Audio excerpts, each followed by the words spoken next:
are away, that you will keep them safe and protect them until these citizen legislators can return to their homes after the session is over. Lord, I ask your blessing on the legislative staff who will help these representatives carry out their sacred duties, that you will give them staff who will provide wise counsel, sound advice, and help them to promote character and honesty and integrity. Lord, I ask your blessing on the staff of this chamber and on the affiliated legislative support agencies around it, that you will protect these employees during their long hours ahead, that you will lift them when they get weary, and that you will remind them of the important work that they do to support the founder's vision of a sound and fair state government. And finally, Lord, I seek your blessing on these legislators themselves. May you give them the patience of Job, the vision of Abraham, the statesmanship of Sam Houston, the courage of Juan Seguin, the eloquence of Barbara Jordan, and the selfless service to the cause of Texas of Clara Driscoll. For Jesus, you told us, blessed are the peacemakers, for they will be called the children of God. And so they are. Today, Lord, may we all be peacemakers so that we may be your children. For it is in your most holy and perfect name that I pray. Amen. Amen. Please remain standing. Today we are pleased to have Alexandre Durantes from the Butler School of Music at the University of Texas at Austin perform our national anthem. Oh, say, can you see by the dawn's early light what so proudly we hailed at the twilight's last gleaming, whose broad stripes and bright stars through the perilous fight o'er the ramparts we watched were so gallantly streaming, and the rockets' red glare, the bombs bursting in air, gave proof through the night that our flag was still there. Oh, say does that star-spangled banner yet wave o'er the lands of the free and the home of the brave?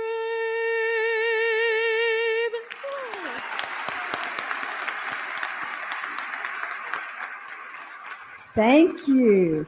Please remain standing as we ask our respective deans to lead us in the pledges. The chair recognizes the Honorable Tom Craddock of Midland County to lead the pledge to the United States flag.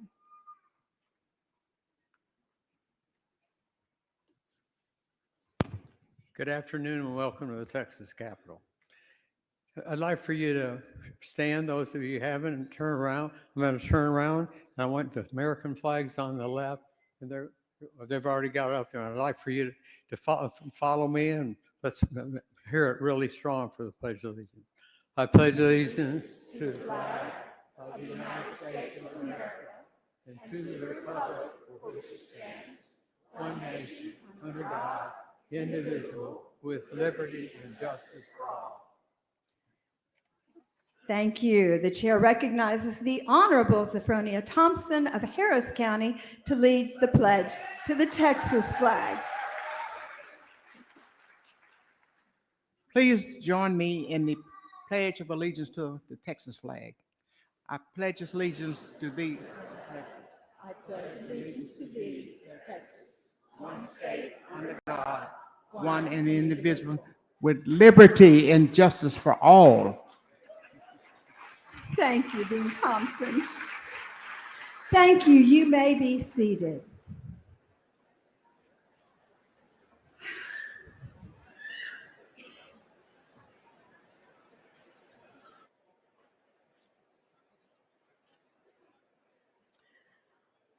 Well, thank you. I am Jane Nelson, Texas Secretary of State, and it is my privilege to join you on this very important day as we open a new legislative session dedicated to serving the people of Texas. For the new members who may not know me, before serving as secretary, I had the privilege of serving Texas in the Senate for 30 years. Thank you. And I remember vividly the excitement of my very first opening day, being sworn in. I had my 5 children with me right there on the Senate floor, and the excitement of celebrating with friends and family. And I want to tell you, brand new members, congratulations and welcome. Thank you for your willingness to serve.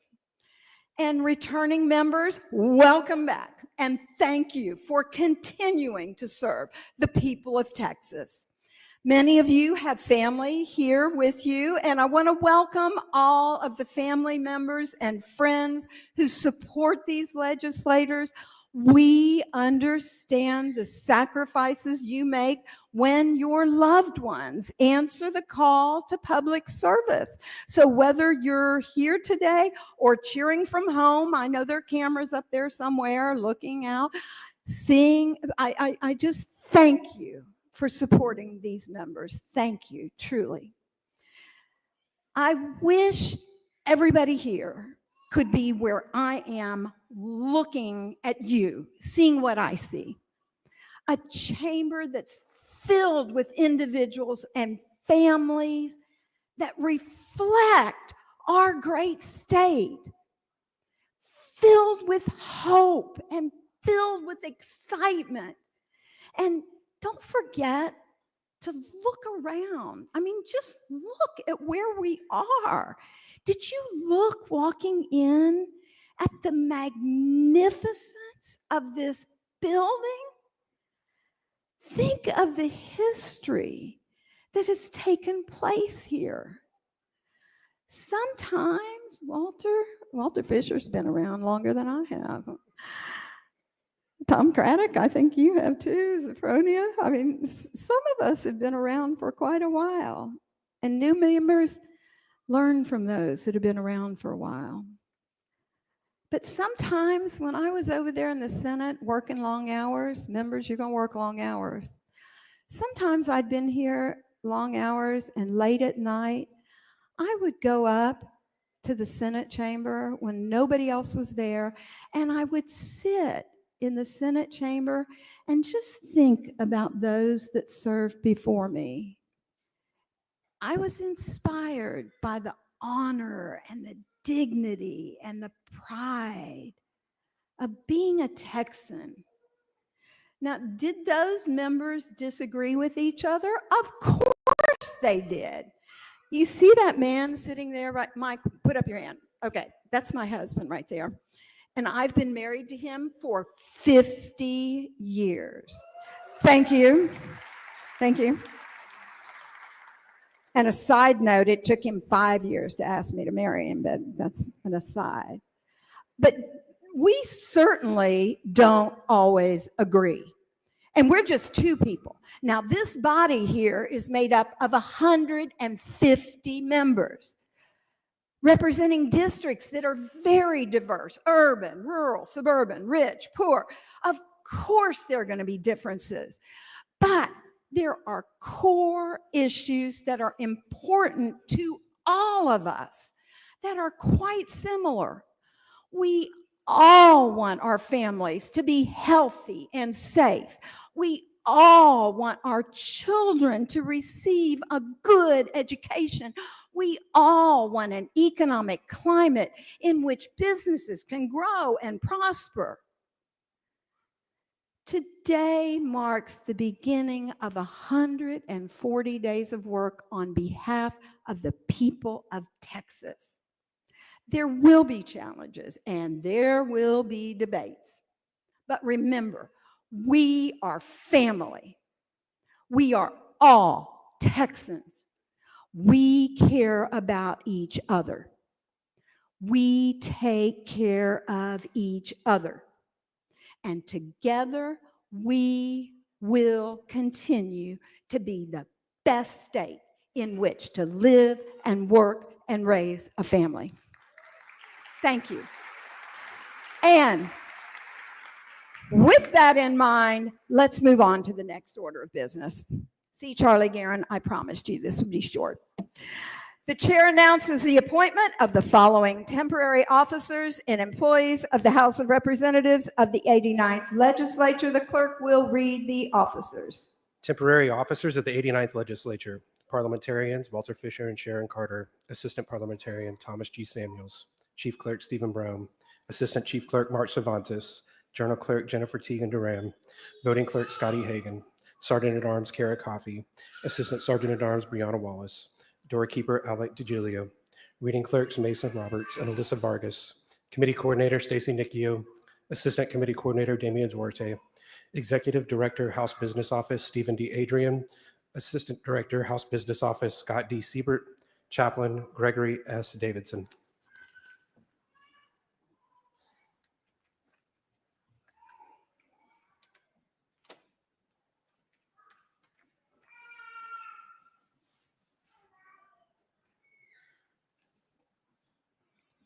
The Chief Clerk will call the roll of members-elect of the House of Representatives of the 89th Legislature according to representative districts. Please answer present as I call your name. District 1, Gary Van Dever. District 2, Brett A. Money. District 3, Cecil Bell Jr. District 4, Keith Bell. District 5, Cole Hefner. District 6, Daniel Alders. District 7, Jay Dean. District 8, Cody Harris. District 9, Trent Ashby. District 10, Brian Harrison. District 11, Joanne Schofner. District 12, Trey Wharton. District 13, Angelia Orr. District 14, Paul Dyson. District 15, Steve Toth. District 16, Will Metcalf. District 17, Stan Gerdes. District 18, Janice Holt. District 19, Ellen Troxclair. District 20, Terry M. Wilson. District 21, Dade Phelan. District 22, Christian Manuel. District 23, Terry Leo Wilson. District 24, Greg Bonin. District 25, Cody Thane Vasut. District 26, Matt Morgan. District 27, Ron Reynolds. District 28, Gary Gates. District 29, Jeffrey Berry. District 30, AJ Lauterbach. District 31, Ryan Guillen. District 32, Todd Hunter. District 33, Katrina Pearson. District 34, Denise Villalobos. District 35, Oscar Longoya. District 36, Sergio Munoz Jr. District 37, Janie Lopez. District 38, Erin Elizabeth Gomez. District 39, Armando Mondo Martinez. District 40, Terry Canales. District 41, Bobby Guetta. District 42, Richard Pena Raymond. District 43, J.M. Lozano. District 44, Alan Schoolcraft. District 45, Aaron Zwiener. District 46, Cheryl Cole. District 47, Vicki Goodwin. District 48, Donna Howard. District 49, Gina Hinojosa. District 50, James Talarico. District 51, Maria Luisa Lulu Flores. District 52, Caroline Harris Davila. District 53, West Verdell. District 54, Brad Buckley. District 55, Hillary Hickland. District 56, Pat Curry. District 57, Richard Hayes. District 58, Helen Kerwin. District 59, Shelby Slauson. District 60, Mike Olcott. District 61, Carissa Richardson. District 62, Shelley Luther. District 63, Ben Baumgartner. District 64, Andy Hopper. District 65, Mitch Little. District 66, Matt Shaheen. District 67, Jeff Leach. District 68, David Spiller. District 69, James B. Frank. District 70, Mihaela Elizabeth Plisa. District 71, Stan Lambert. District 72, Drew Darby. District 73, Carrie Isaac. District 74, Eddie Morales Jr. District 75, Mary E. Gonzalez. District 76, Suleiman Lalani. District 77, Vincent Vince Perez. District 78, Joe Moody. District 79, Claudia Ordaz. District 80, Don McLaughlin Jr.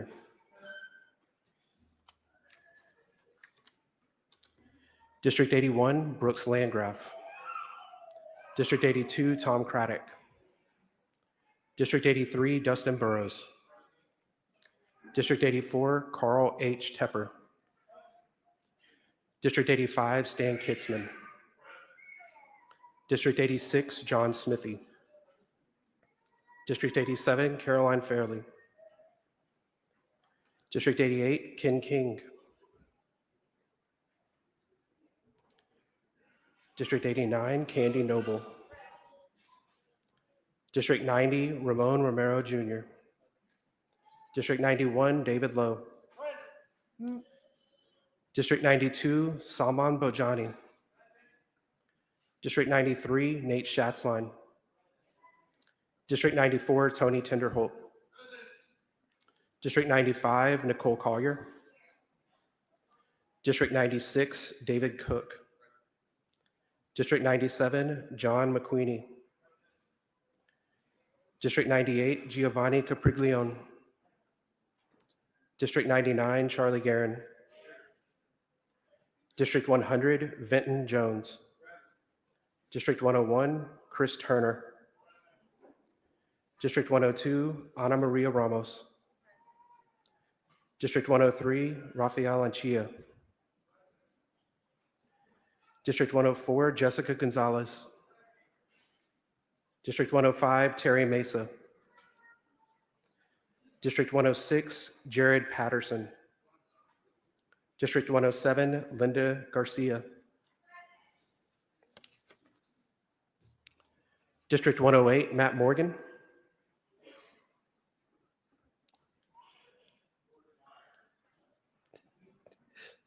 District 109, Aisha Davis. District 110, Tony Rose. District 111, Yvonne Davis. District 112, Angie Chin Button. District 113, Retta Andrews Bowers. District 114, John Bryant. District 115, Cassandra Hernandez. District 116, Trey Martinez Fisher. District 117, Philip Cortez. District 118, John Lujan III. District 119, Elizabeth Liz Campos. District 120, Barbara Gervin Hawkins. District 121, Mark LaHood. District 122, Mark DeRazio. District 123, Diego Bernal. District 124, Josie Garcia. District 125, Ray Lopez. District 126, E. Sam Harless. District 127, Charles Cunningham. District 128, Briscoe Kane. District 129, Dennis Paul. District 130, Tom Oliverson. District 131, Alma A. Allen. District 132, Mike Schofield. District 133, Mano de Ayala. District 134, Ann Johnson. District 135, John E. Rosenthal. District 136, John H. Boosie. District 137, Jean Wu. District 138, Lacey Hull. District 139, Charlene Ward Johnson. District 140, Armando Lucio Wale. District 141, Symphonia Thompson. District 142, Harold V. Dutton Jr. District 143, Ana Hernandez. District 144, Mary Ann Perez. District 145, Christina Morales. District 146, Lauren Ashley Simmons. District 147, Jolanda Jones. District 148, Penny Morales Shaw. District 149, Hubert Bowe.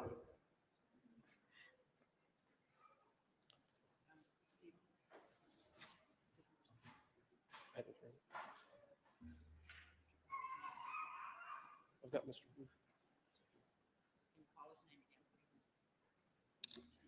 District 149, Hubert Bowe.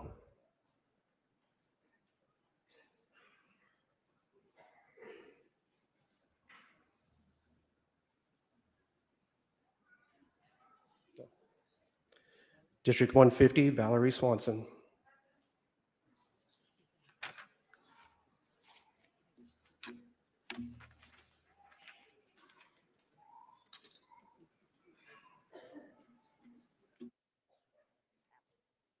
He's here. He's here. That's fine. Okay. Quorum's present. A quorum is present. Yeah. The chief clerk will now administer the constitutional oath of office to the members-elect of the House of Representatives of the 89th Legislature. All members-elect will please rise. Yeah.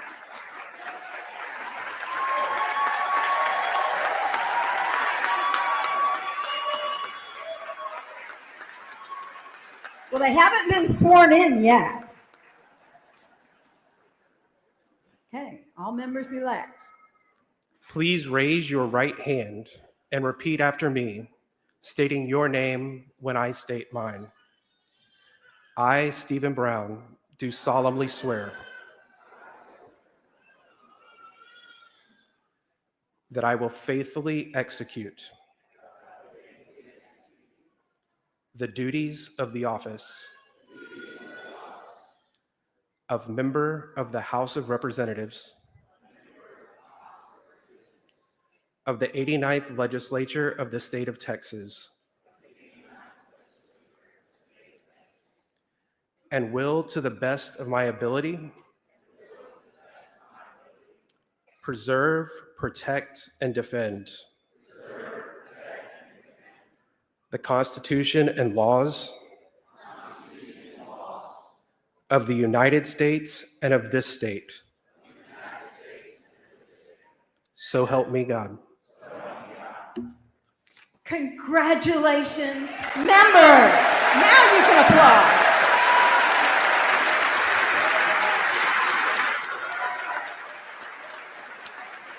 Wow.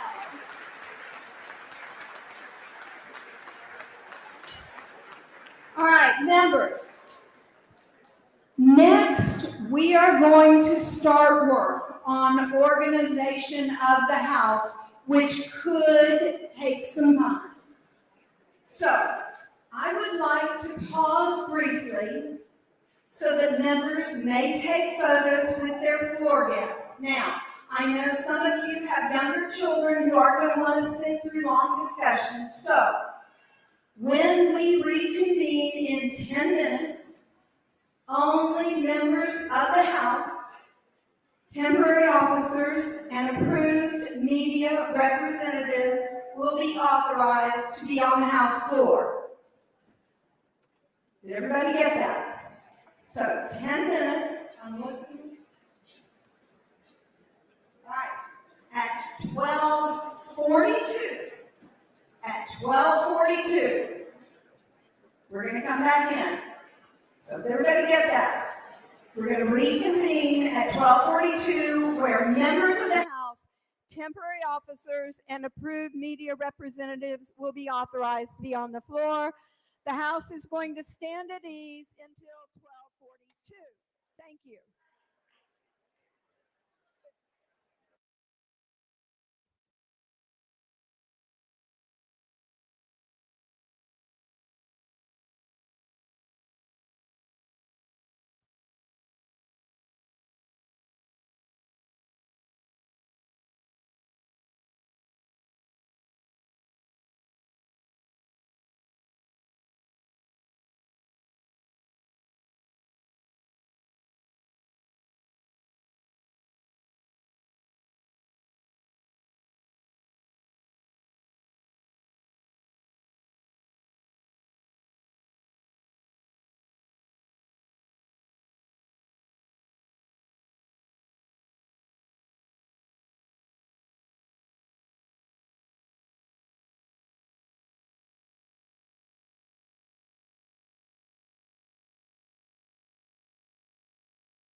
Texas, our Texas, all hail the mighty state. Texas, our Texas, so wonderful, so great. Boldest and grandest, standing every test. Oh, empire wide and glorious, you stand supremely blessed. God bless you, Texas, and keep you brave and strong, that you may grow in power and worth throughout the ages long.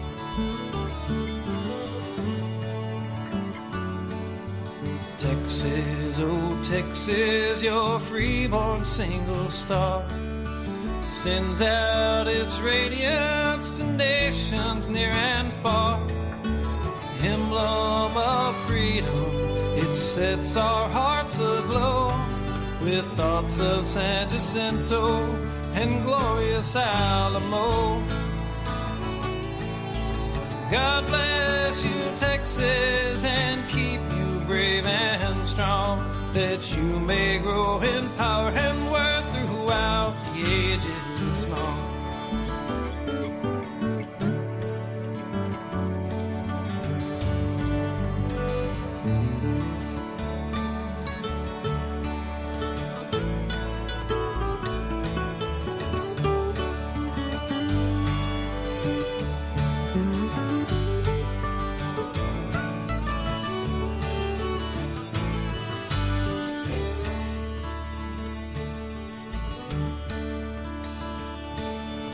Texas, dear Texas, from tyrant grip now free, shines forth in splendor, a star of destiny. Mother of heroes, we come your children true, proclaiming our allegiance, our faith, our love for you. God bless you, Texas, and keep you brave and strong, that you may grow in power and worth throughout the ages long. God bless you, Texas, and keep you brave and strong, that you may grow in power and worth throughout the ages long.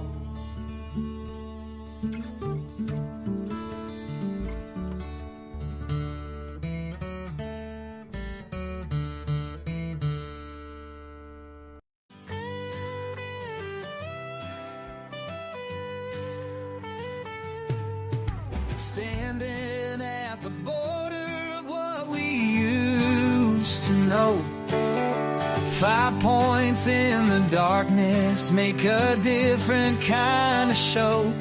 They say we're better together, but what do they know when the stars align differently down here below? And maybe we'll rise when we cut all the ties. There's a flag that we fly under our own sky. Remember all the stories that your granddad told about a republic that wouldn't be controlled. Now the suits in the city say we've all been sold, but there's a fire burning that just won't get old. And maybe we'll rise when we cut all the ties. There's a flag that we fly under our own sky.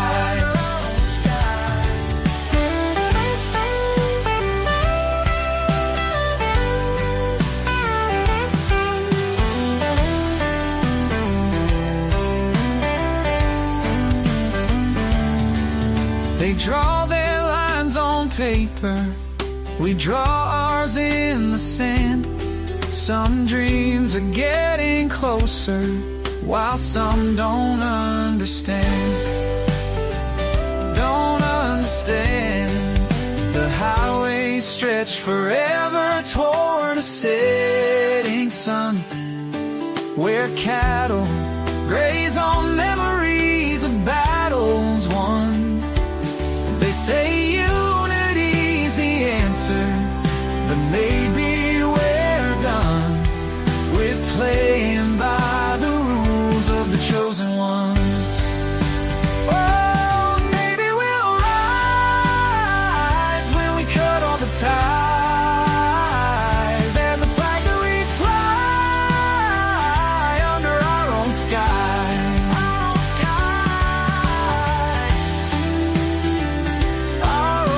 sky, our own sky.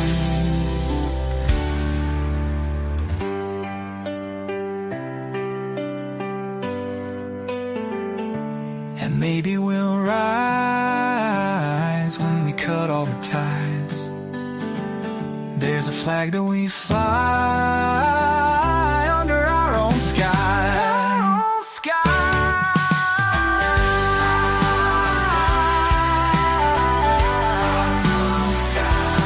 Our own sky.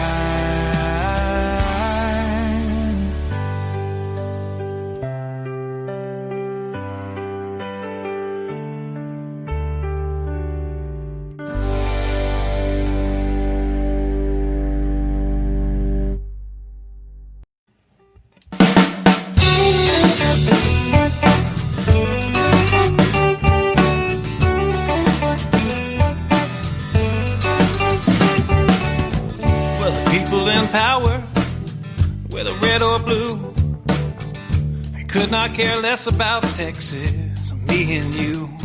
They created this give me country that don't value hard work.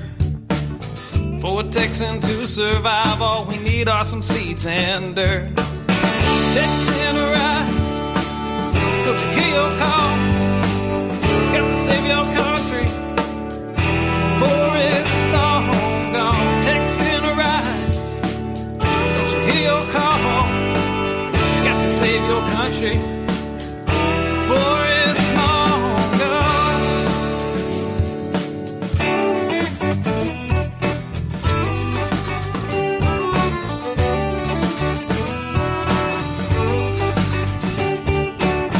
We believe in family and we value our community. Gladly lend a helping hand to a neighbor in need. And we don't believe that government should provide for all of society's needs. No, it's the pride of a Texan to give to others voluntarily. Texan rise, don't you hear your call? Gotta save your country, for it's long gone. Texan rise, don't you hear your call? Save your country, for it's long gone.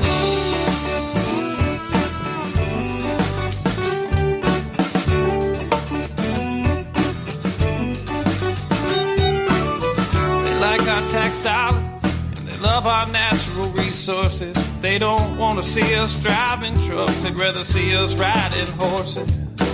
And now they want to ban our guns, you know, especially the ones that look scary. But may I remind you of the Gonzales Cannon and the Alamo heroes we buried. Texan rise, don't you hear your call? Got to save our country, for it's long gone. Texan rise, don't you hear your call? Got to save our country, for it's long gone.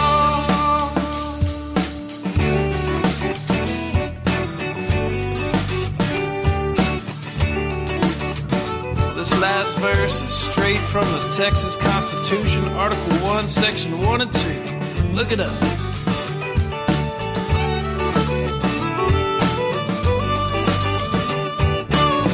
Texas is an independent state, yet presently we suffer.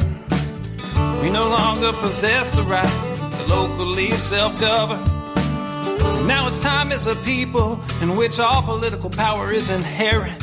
And in such manner we find expedient, we reform or abolish our government. I said, Texan rise, don't you hear your call? Got to save your country, for it's long gone. Texan rise, don't you hear your call? Got to save your country, for it's long gone.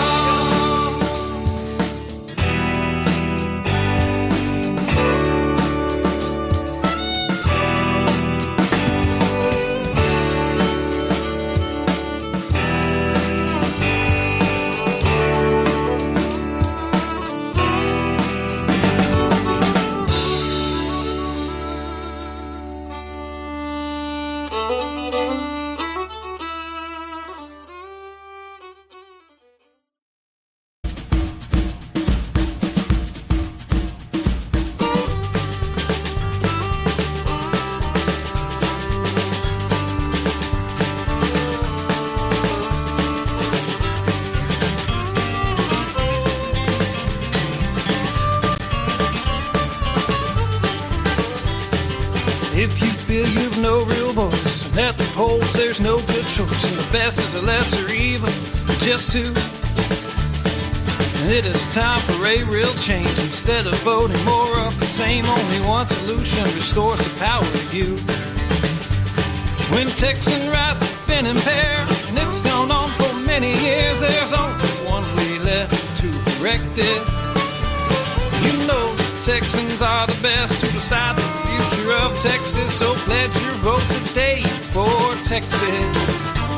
July the 4th, we celebrate an exit of the United States from a British Empire that denied them representation. Yeah, and history repeats, they say. Britain's past became their fate when a Brexit vote restored Britain's status as a nation. When the Constitution is ignored, state sovereignty thrown overboard, and all attempts to restore it have been rejected. You know the Texans are the best to decide the future of Texas, so pledge your vote today for Texas.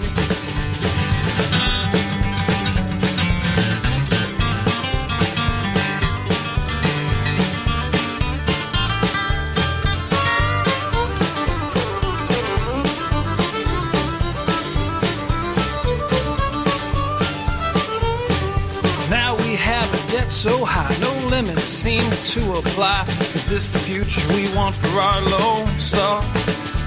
What if tax dollars stayed in our state and Texans had the final say? Well, that's a future I'd be happy to vote for. You see corruption in D.C. or want a real tax decrease? There's only one solution left, you guessed it. You know the Texans are the best to decide the future of Texas, so pledge your vote today for Texas.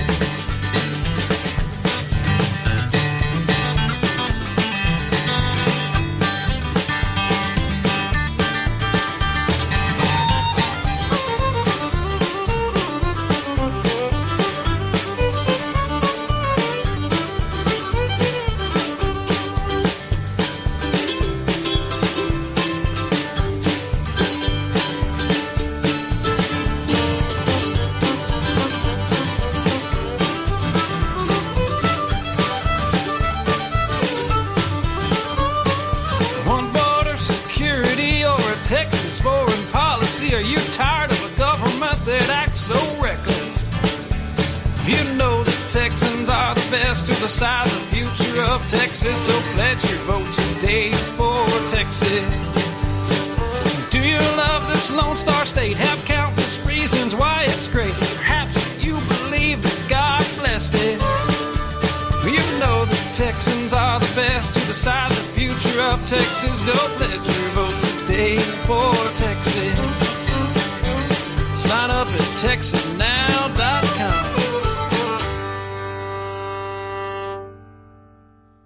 Mesquite trees growing through an abandoned Dairy Queen, where Mama used to take us after church when we were green. The neons long stopped burning, but I still see that ghost sign. Like everything I grew up loving, it's just fading with time. The strangers in my hometown who don't know what they replaced. 1,000 years of stories getting buried without a trace.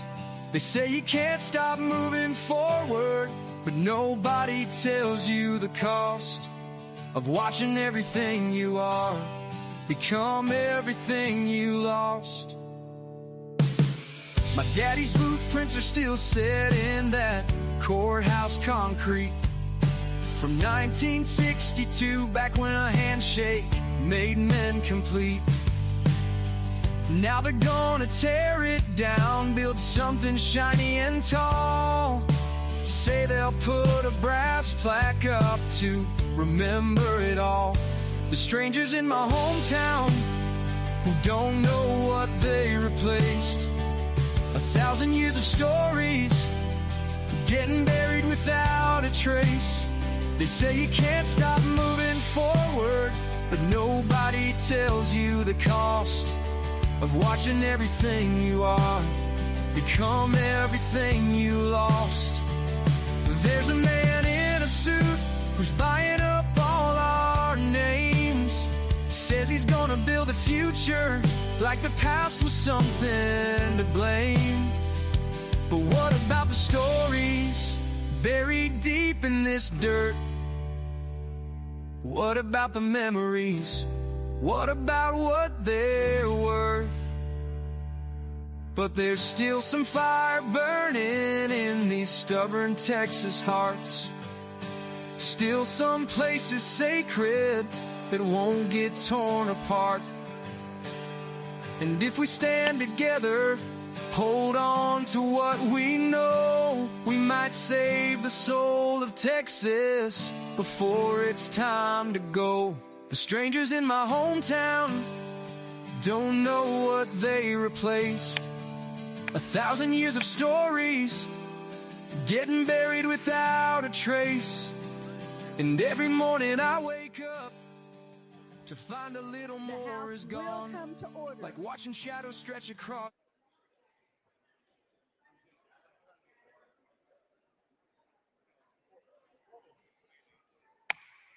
At this time, only House members, temporary officers, and approved media representatives are authorized to be on the House floor. I would like to announce that the oath of office was administered to Representative Vo during the break. He ran into a little bit of traffic. And yes, congratulations, Representative Vo.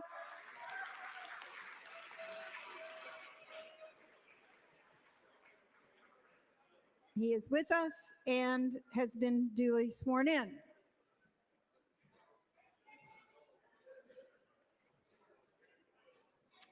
Members, please take your seats.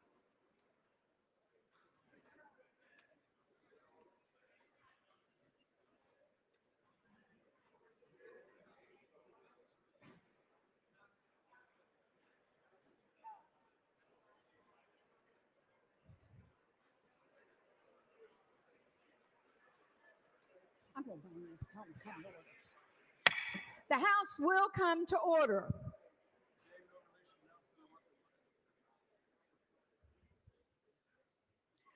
Now, the House traditionally operates under the prior session's rules as the temporary rules on opening day until such time that the body may adopt new permanent rules.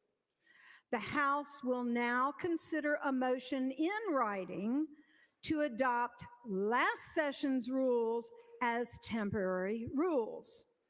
The following motion in writing, the clerk will read the motion.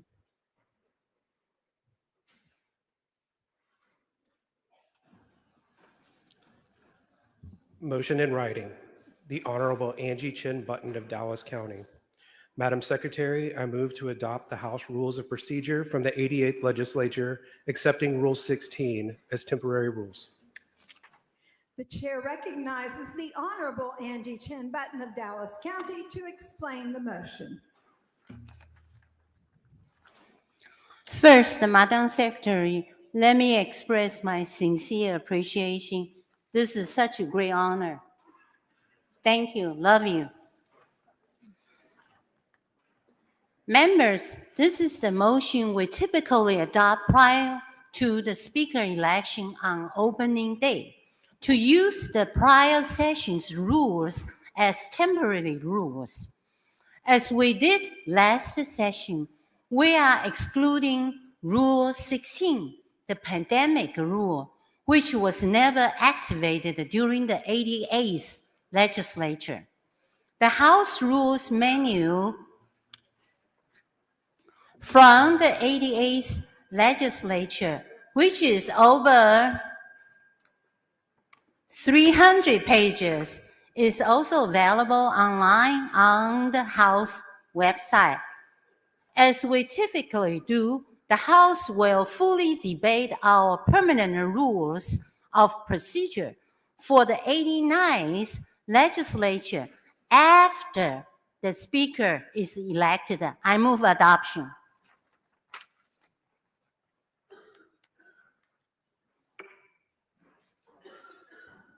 The question occurs on the adoption of the motion. Is there any objection? The chair hears none, and the motion is adopted. Thank you. Members, we will now proceed to the nomination and election of the speaker. It is my role to provide a fair and transparent framework by which the will of the House can be determined so that you can elect your speaker. With that in mind, we are going to start the discussion about how to elect the speaker with a resolution from the Honorable Todd Hunter of Nueces County and the Honorable Cody Vasut from Brazoria County. This resolution was pre-filed for the public to review. It will serve as the starting point for the body to deliberate and consider any potential amendments to shape the process by which a speaker is elected. The following resolution, the clerk will read the resolution. H.R. 1 by the Honorable Todd Hunter of Nueces County and the Honorable Cody Vasut of Brazoria County. Be it resolved by the House of Representatives of the State of Texas that in accordance with Section 9B and 11, Article 3, Texas Constitution, the House of Representatives of the 89th Legislature shall elect a Speaker of the House from its own membership as follows. Section 1, Nominations. A, the Secretary of State shall call for the nominations from the floor for the election of the Speaker of the House of Representatives and shall recognize every member who desires to make a nomination. The order in which members shall proceed to make a nomination shall be determined by lot. B, each member recognized for this purpose shall immediately advance to the front microphone and make the nomination in a nominating speech not to exceed 5 minutes in length. C, after all nominations have been made, the Secretary of State shall declare nominations to be closed. D, the Secretary of State shall recognize at any time a member whose name has been placed in nomination for the purpose of withdrawing as a nominee. A member who withdraws is not considered a nominee. Section 2, seconds. A person is not considered a nominee unless the nomination is seconded by at least one member. B, 1 seconding speech shall be allowed for each nomination in the order in which nominations were made. Then other seconding speeches shall be allowed in rotation in the same order. C, no more than 3 seconding speeches shall be allowed for each nominee. D, a seconding speech may not exceed 4 minutes in length. Section 3, voting procedures, voting machine. A, if after the close of all seconding speeches, only one nominee remains for election to the Speaker, the Secretary of State shall recognize a motion to elect that nominee by acclamation.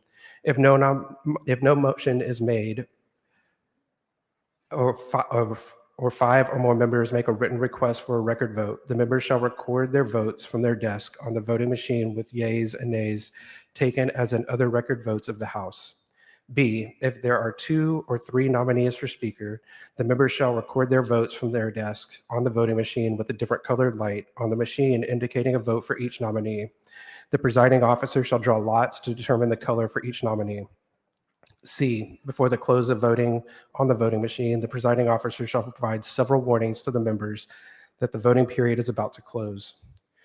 D, a verification of a vote taken by voting machine shall be roll call vote with the members seated at the House in the House at order, beginning with the members recorded as voting for the nominee with the most votes. During verification, a member may not change a vote unless it was erroneously recorded, and a member not having voted for a nominee may not cast a vote. E, if there are 3 nominees for Speaker, a member who does not cast a vote for a nominee but was recorded as present at the initial roll call taken under Section 301.004 Government Code shall be recorded as present not voting in the record of the vote. Section 4, voting procedures, roll call vote. A, if there are more than 3 nominees for Speaker, the election shall be held in the manner provided for a roll call vote of the members with the Chief Clerk calling in the members' names in alphabetical order. When the Chief Clerk reads aloud the name of a member, the member shall vote by stating the name of one of the nominees or state that the member is present not voting. The Chief Clerk shall repeat the member's vote aloud and record the vote on a tally sheet. B, after all members have announced their votes, the chief clerk shall prepare a report containing the total votes received by each nominee and the total number of members who are present not voting. The chief clerk shall provide a copy of the report to the Secretary of State. C, a verification of a vote taken by roll call consists solely of ensuring that an announced vote was tallied correctly. Section 5, record vote. All votes taken shall be record votes with the vote of each member to enter into the House Journal. Section 6, results, runoff. A, the Secretary of State shall announce the results of the election.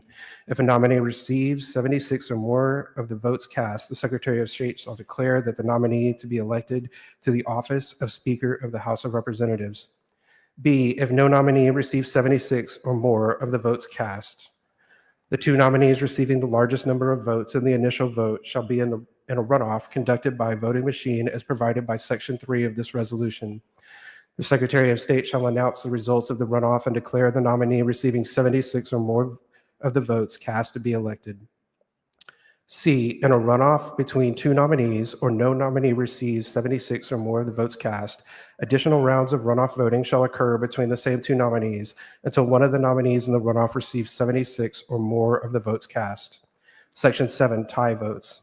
If in the initial vote no nominee receives 76 or more of the votes cast and it is not possible to determine the two nominees receiving the largest number of votes cast because of a tie vote, additional rounds of voting shall occur among the same nominees, other than a nominee who withdraws, until a nominee receives 76 or more of the votes cast, or if no nominee receives 76 or more of the votes cast, until it is possible to determine the two nominees who received the largest number of votes cast. Section 8, oath. After the election, the Secretary of State shall, 1, direct the Speaker-elect to proceed to the Speaker's rostrum for the purpose of taking the constitutional oath of office, and 2, proceed to the administration of the oath of office to the Speaker-elect. The Speaker shall take the chair immediately after taking the oath of office. The chair recognizes the Honorable Todd Hunter of Nueces County to explain the resolution. Thank you, Madam Secretary and members. These are your cliff notes. So these are your procedures. The motion provides for a nominating speech not to exceed 5 minutes. It requires a nomination to be seconded by at least one member. It allows up to 3 seconding speeches not to exceed 4 minutes. Requires votes to be record votes and entered in the journal. Requires using the voting machine for 3 or fewer nominees, and requires a roll call vote if there are more than 3 nominees. If more than one candidate is nominated, the Secretary of State will draw lots to determine the order of speeches and the color of light on the voting machine for each candidate. To be elected Speaker, a candidate must receive 76 or more of the votes cast. The resolution provides for a runoff if no nominee receives 76 or more votes on the first ballot. Additional rounds of runoff voting will be conducted until a nominee receives 76 votes or more of the votes cast. Representative Basut and I move adoption.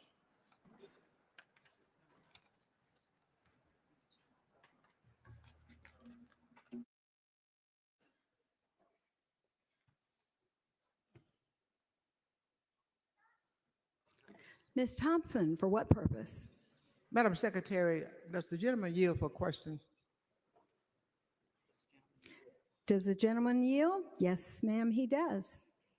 May I ask questions, please? Yes, ma'am, you may. Representative Hunter, I think that I'm hearing you saying that if a person does not receive the 76 votes, we go to a runoff. Is that correct? That's correct. And will those runoff be in infinity until we finally get somebody? That may be 10, 15, 20, 30 runoffs. Let's hope not, But it could be possible. it could be, but there are enough procedural rules that Representative Basut and I have checked that you could request of the secretary and the parliamentarians to take a look at that point in time if it went too many times. So if we went past 2 or 3 times and there was no person who had reached 76, then would it be in order for a person to make that request at that time?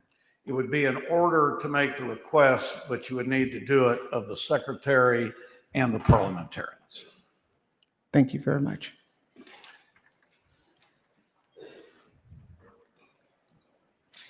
Mr. Dutton, for what purpose? Question of the author. Yes. Yes, he yields for Thank questions. you. Thank you. Do the persons who are nominated, do members get to ask them questions from the back mic? The answer is no. So whoever's nominated can make a speech, but the members don't get to ask questions. Is that right? That's how the rule is drafted. Okay. All right. Thank you. We move again for adoption. The question occurs on the adoption of House Resolution 1. This is a record vote by the Constitution. All those in favor vote aye. All those opposed vote nay. The clerk will ring the bell. Show Mr. Hunter voting aye. Show Mr. Vasut voting aye.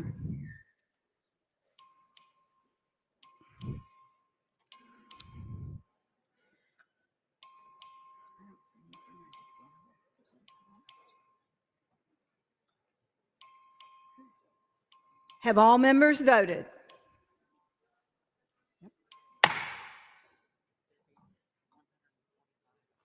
There being 145 ayes, 5 nays, the resolution is adopted. Thank you. All right. The next order of business is the election of the Speaker of the House of Representatives. Nominations are now in order. Will any member who desires to make a nomination please come forward at this time?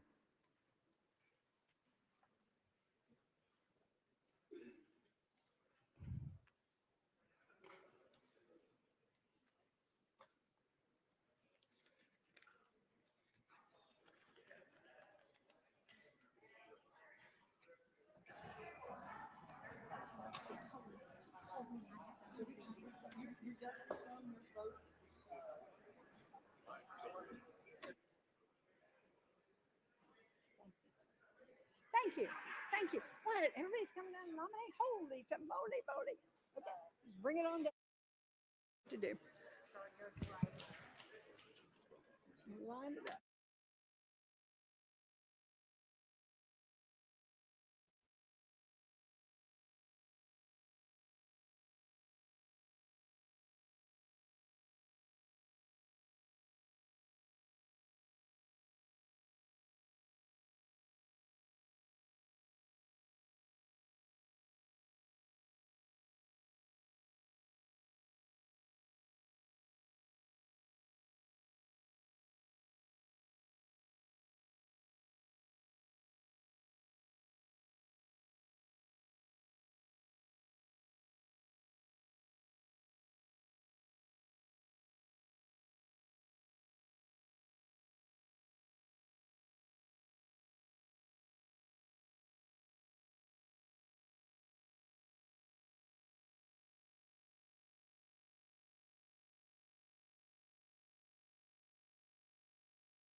Okay.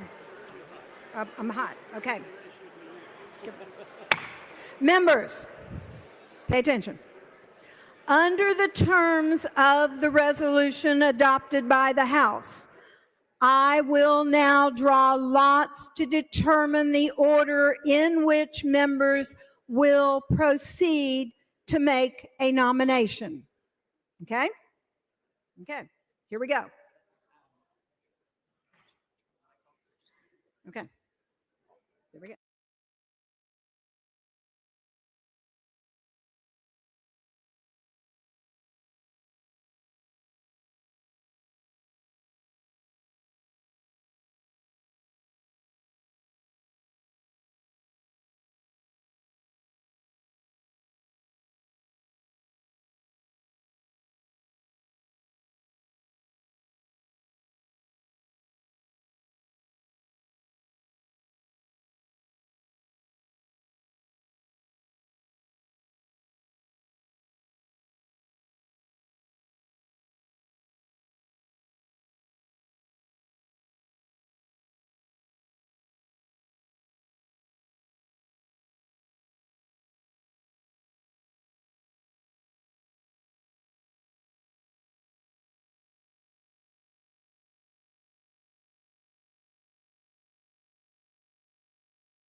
Oh, you're going to have to fill this out.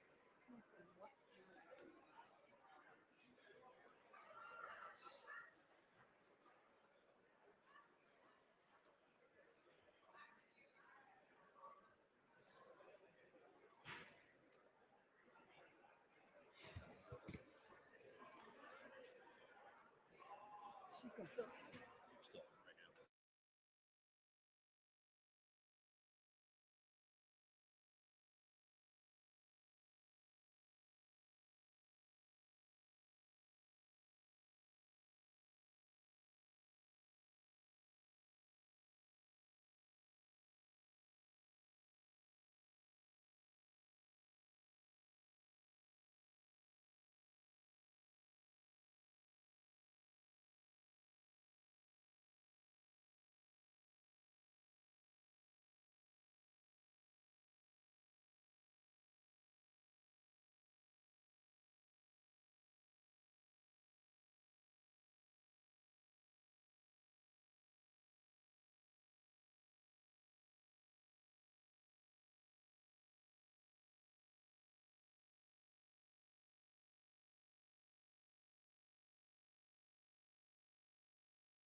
drew lots. All right, let's do this.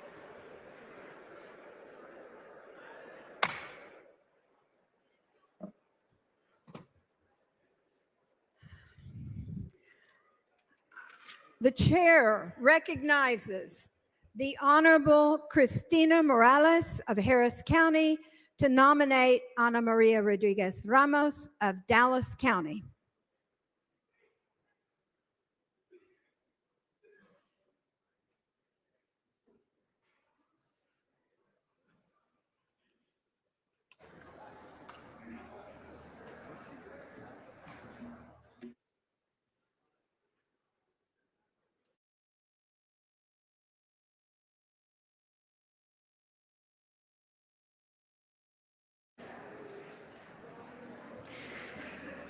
Madam Secretary, esteemed members. Excuse me 1 minute. We need order. We need people to listen to you. Members, take your seats. Go ahead. Madam Secretary, thank you. Esteemed members, both new and old or returning, welcome to the Texas House of Representatives. Today is a historical day as we begin the 89th legislative session. My nomination today is about the millions of Texans who can't see a doctor because health insurance is out of reach.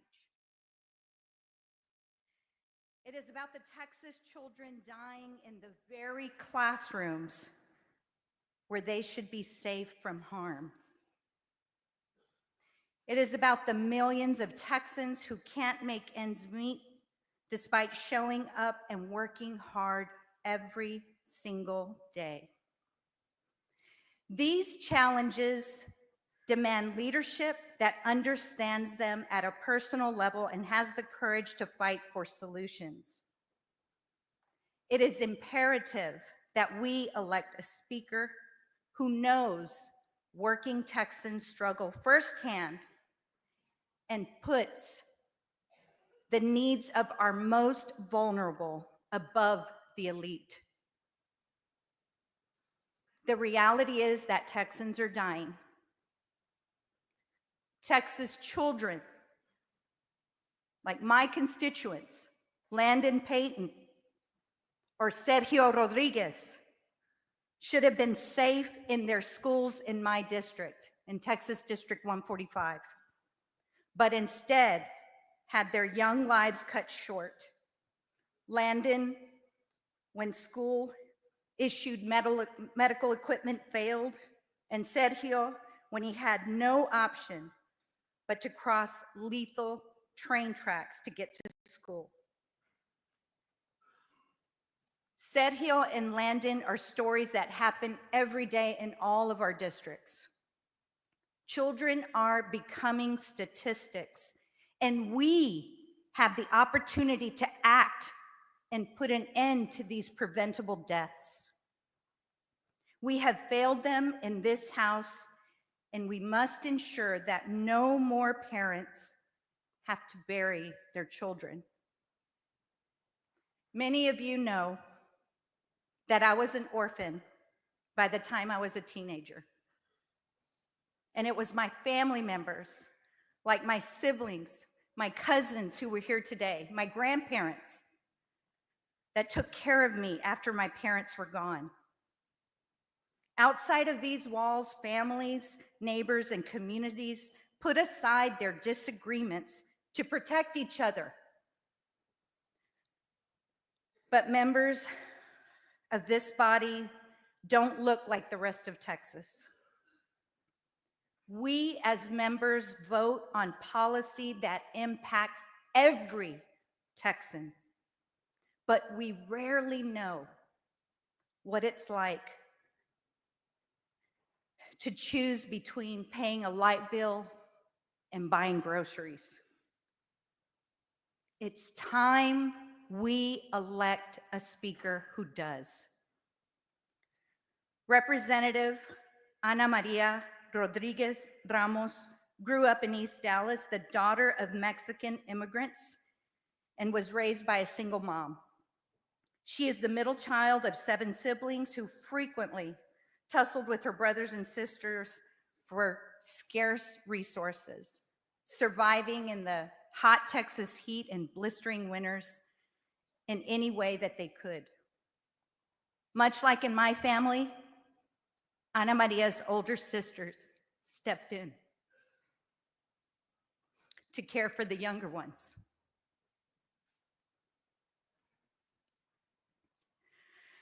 In the summers when school was out, they were sent to Mexico because feeding 7 kids in Texas just wasn't affordable. While attending schools, she had to be dropped off so early that the teachers had yet to arrive and the lights were still off in the school. But education was still a priority. Her mother always had books in the house, and Ana Maria escaped into everything from encyclopedias to fairy tales. Her mother worked hard to show her children that there was something more out there to strive for, the American dream. Ana Maria never felt that dream was for her. After middle school, her life was interrupted by the birth of her daughter, and she didn't make it to high school. At 15, a pregnancy was a challenge, but her room in a Parkland hospital, looking at her daughter, she knew she had to do something more. The very fact I'm that sorry, she and I your can time reach- has expired. Okay, I'm sorry. Madam Secretary and members, it is my honor and privilege to nominate the Honorable Ana Maria Rodriguez Ramos for Speaker of the Texas House of Representatives. Thank you. The chair recognizes the Honorable Trent Ashby of Angelina County to nominate the Honorable David Cook of Tarrant County. And I'm sorry to cut people off. I hate doing that, but I cut people off if they go over their time limit, and I'll be equally fair about that. Thank you, Madam Secretary. Members, it's my honor to stand before you today to nominate a principled public servant, trusted colleague, and a man of unwavering character to lead this body as the next Speaker of the Texas House of Representatives, my dear friend, David Cook. I've served under 3 speakers, having approved them by both acclamation and through a contested process, much like we see today, as well as run for Speaker myself. With that experience, let me be the first to offer my thanks and deep respect for those members who have the courage to pursue this role and to solicit the support of you, our colleagues. Despite what some may say, doing so takes dedication to a greater cause than oneself. And I want to express my profound appreciation for their involvement in this process. As I start my 7th term in office, I have come to appreciate the value of maintaining friendships despite differences. Thomas Jefferson spoke to this when he said, "I never considered a difference of opinion in politics, in religion, in philosophy as a cause for withdrawing from a true friend." Wise words worth reflecting upon as we move forward today. Members, the decision we're faced with at this moment is one of the most personal votes we'll take this session. Like many of you, I have dear friends on every side of this issue. And despite what you might read in the paper or on social media, your vote today is yours alone, and it's perfectly okay to disagree. I assure you, this won't be the last time that you find yourself on the opposite side as some of your closest colleagues. However, it is in these moments of disagreement and division that I believe David Cook's approach to leadership truly shines. His approach is built on a foundation of service framed by his experience at the local level, where he spent 13 years as mayor of Mansfield. As mayor, David earned the respect and the admiration of the entire community through his inclusive leadership, working alongside citizens, local businesses and community leaders to preserve local control and advance common sense policies that foster economic growth, maintain fiscal responsibility, and importantly, members, ensure that every voice is heard. That same belief in the power of collaboration that David forged in local government continues to guide him in the Capitol today. Throughout his bid to be our next speaker, David has consistently shown that he values all perspectives, regardless of party affiliation or professional background. He understands that the strength of this chamber lies in our diversity, and that the very best way to serve the people is by ensuring that every representative has a seat at the table and a voice in the process. Over the last few months, I've seen firsthand, David believes true leadership is not about concentrating power in a single individual, but about empowering others.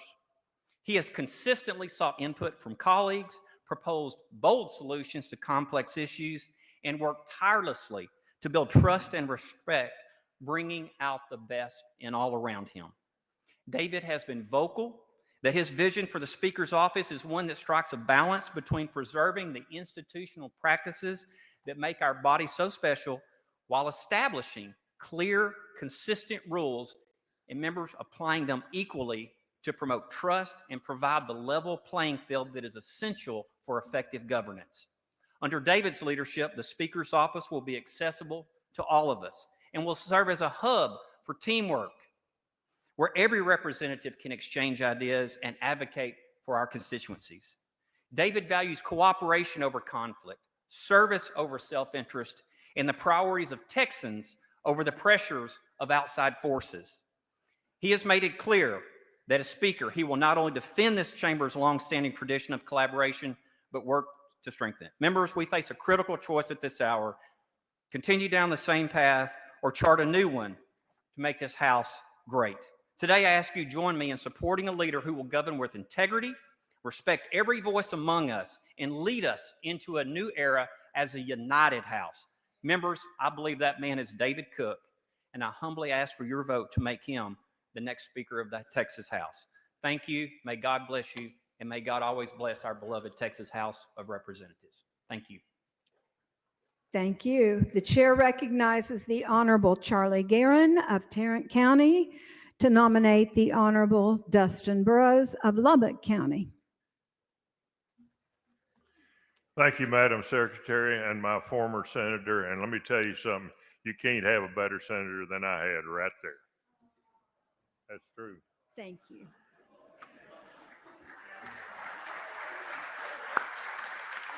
Thank you. When I stepped on the floor of the House a long time ago, 2001, I pledged to uphold the Constitution of the United States and of the great state of Texas. And I hope to pass the lessons that I've learned on from years of service, shaped by both wins and some bitter losses. I've carried some bad bills, I've carried some good ones, and I hope those are the ones I'm remembered for. And I understand the urge to ignore the Democrats and push our Republican agenda through without any dissent. Republicans have fought hard to win the last election, and we still control both the governor and the lieutenant governor, their offices. But the partisan campaigns were over November the 5th. We're here to work for and with each other, for and with our constituents. And our constituents are not just Republicans, or not just Democrats, or not just independents. They're rich people, they're poor people, they are school children, both in public and private. And we owe it to them to do our best to take care of their needs, not ours. And if any of you ran for office and are going to vote just so you can get reelected or get elected to a higher office, you ran for the wrong reason. This is the Texas House. We are beholden to each other.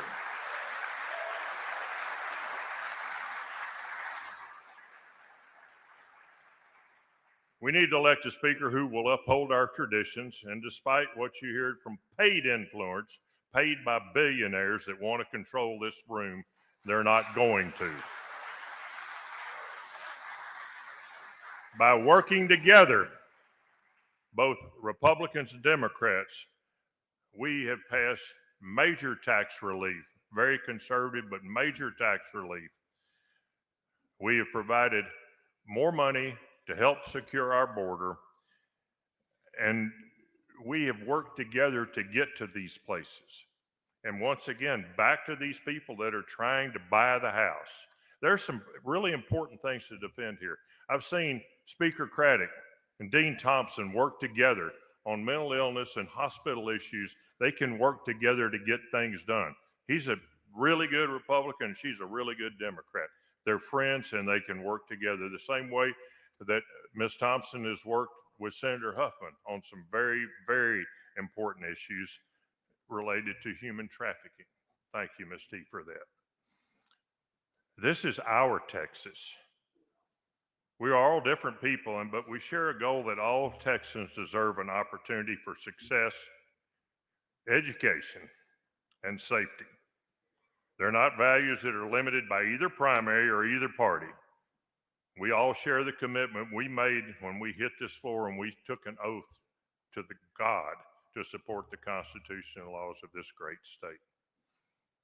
Dustin Burrows, I've known Dustin since he got here. Dustin came in, he was a little rough and he made some people mad. I was one of them. But I've watched him over his time in the legislature become a great leader. And if you can't have a job like Dustin has had, running calendars without making somebody mad, it's impossible, isn't it, Speaker Craddock? I'm down to 1 minute, so I'm going to finish this up pretty quick. But Dustin Burrows is the right man for this. He's a good man, a very principled attorney. He will serve all of you. His door, like a lot of ours, will be open all the time, and he welcomes each and every one of you to come to his office and express your ideas, and we will elect Dustin Speaker today, and I look forward to serving with him and with all of you. Thank you very much.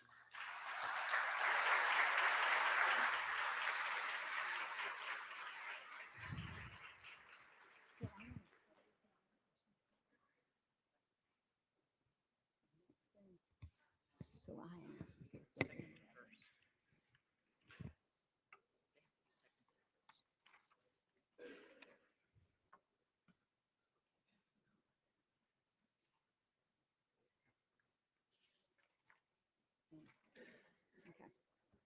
Okay. Yep. Okay. Are there any other nominations? Hearing none, nominations are closed. Now, the chair would like to recognize the Honorable John Bryant of Dallas County to make the first seconding speech for Ana Maria Rodriguez Ramos of Dallas County. Mr. Bryant. Thank you, Madam Secretary and members of the House. It's my great honor and privilege to second the nomination of a person superbly qualified by character, determination, and ability to serve as Speaker of the Texas House of Representatives, Representative Ana Maria Rodriguez Ramos of Dallas County. For 3 terms, she has consistently demonstrated courage, fierce determination to advance the interests of working and retired families, and an unyielding defense of people in our state who are otherwise defenseless against the power of billionaires, big business, and religious zealots. Of the 3 candidates, Ana Maria Rodriguez Ramos is the only candidate for Speaker who has consistently voted for full funding of public education in a state that's 44th in state support for public schools. She's the only candidate who opposes using our meager public education funds for private school vouchers. And she's the only candidate who supports a woman's right to choose, as well as revisions of the law in order to permit women in a pregnancy crisis to receive the urgent medical care that will save their lives. Ana Maria Ramos is the only candidate who supports the LGBTQ community and their right to live fully and safely in a house where 30 bills have been filed so far that put that safety at risk. Now, the other candidates were invited to tell us what they would do to protect that community. Their supporters were asked to bring forward their proposals for protecting that community, and none came forward. She's the only candidate who is committed to protecting the Hispanic population in Texas, our largest group, in the face of bills that would allow them to be racially profiled in their own communities. And the other candidates were invited to bring forward their proposals to do the very same thing, and their supporters were invited to do the same thing, and none were forthcoming. Members of the House, in a state in which the wealth gap is so extreme that 66 billionaires living in our state own more wealth than 70% of Texans combined, what should we be looking for in a candidate to lead this House? I submit to you we should be looking for a person who not only has demonstrated the character and ability to lead, but a person who has a deep understanding of everyday Texans' most intimate family and household struggles. That person is Ana Maria Rodriguez Ramos.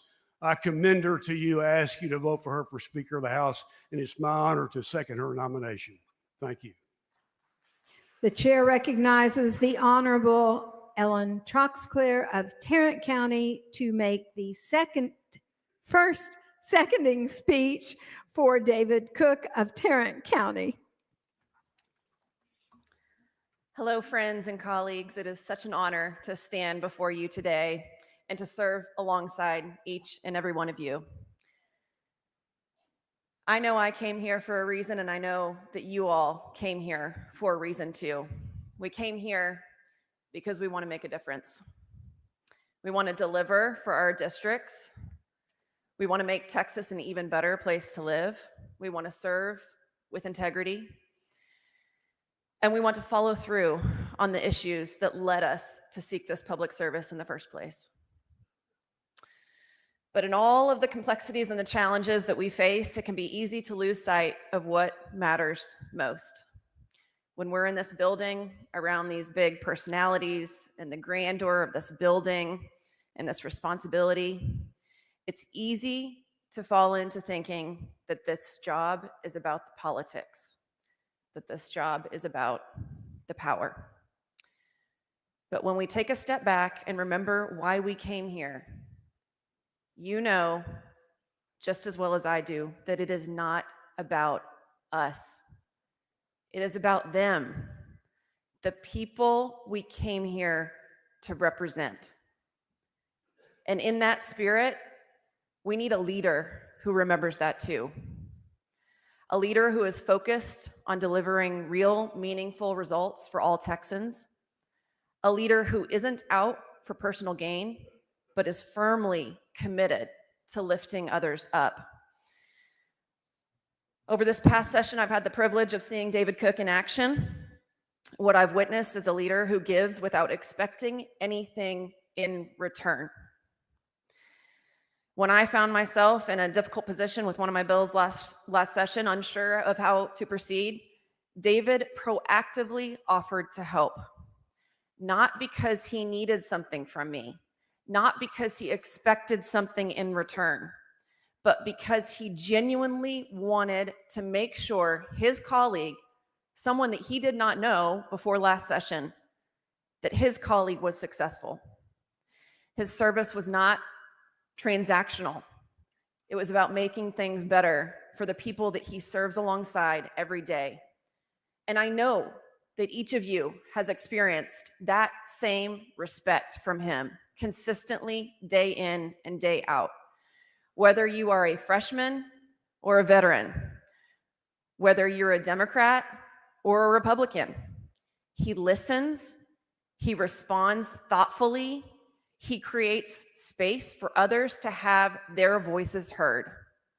And importantly, he works tirelessly to find common ground and give each of us the opportunity to achieve what we came here to do, to deliver for the people of Texas.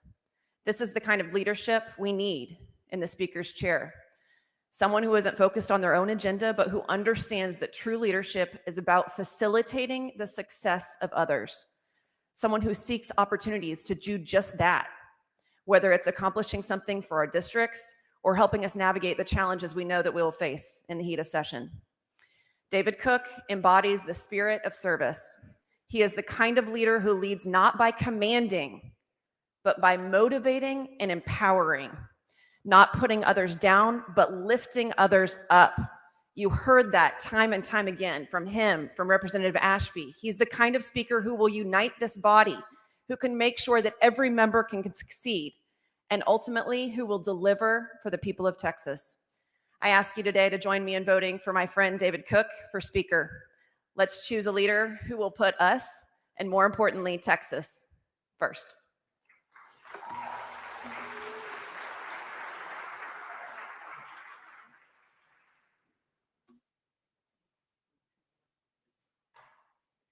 The chair recognizes the Honorable Mahela Plise of Collin County to make the first seconding speech for Dustin Burrows of Lubbock County.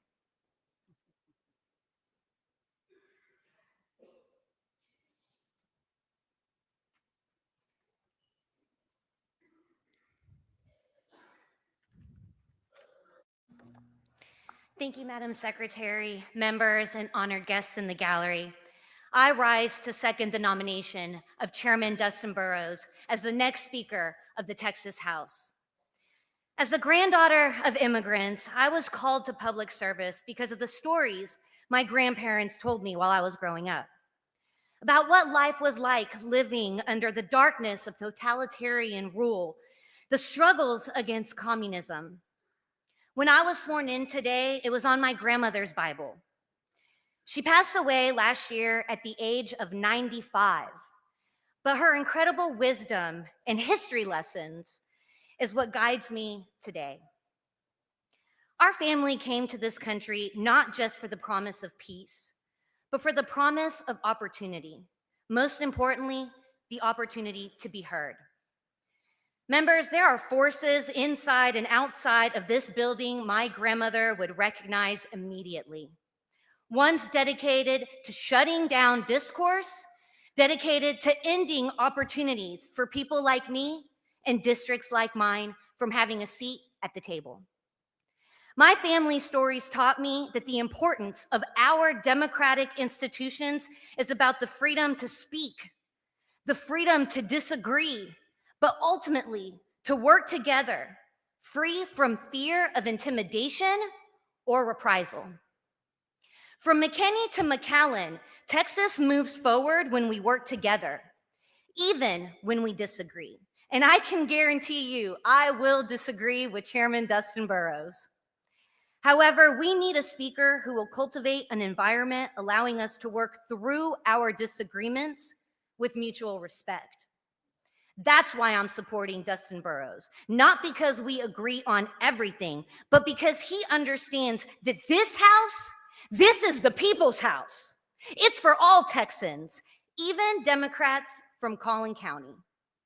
When Dustin Burrows embarked on his speaker campaign, he didn't start by alienating 62 duly elected members of this body.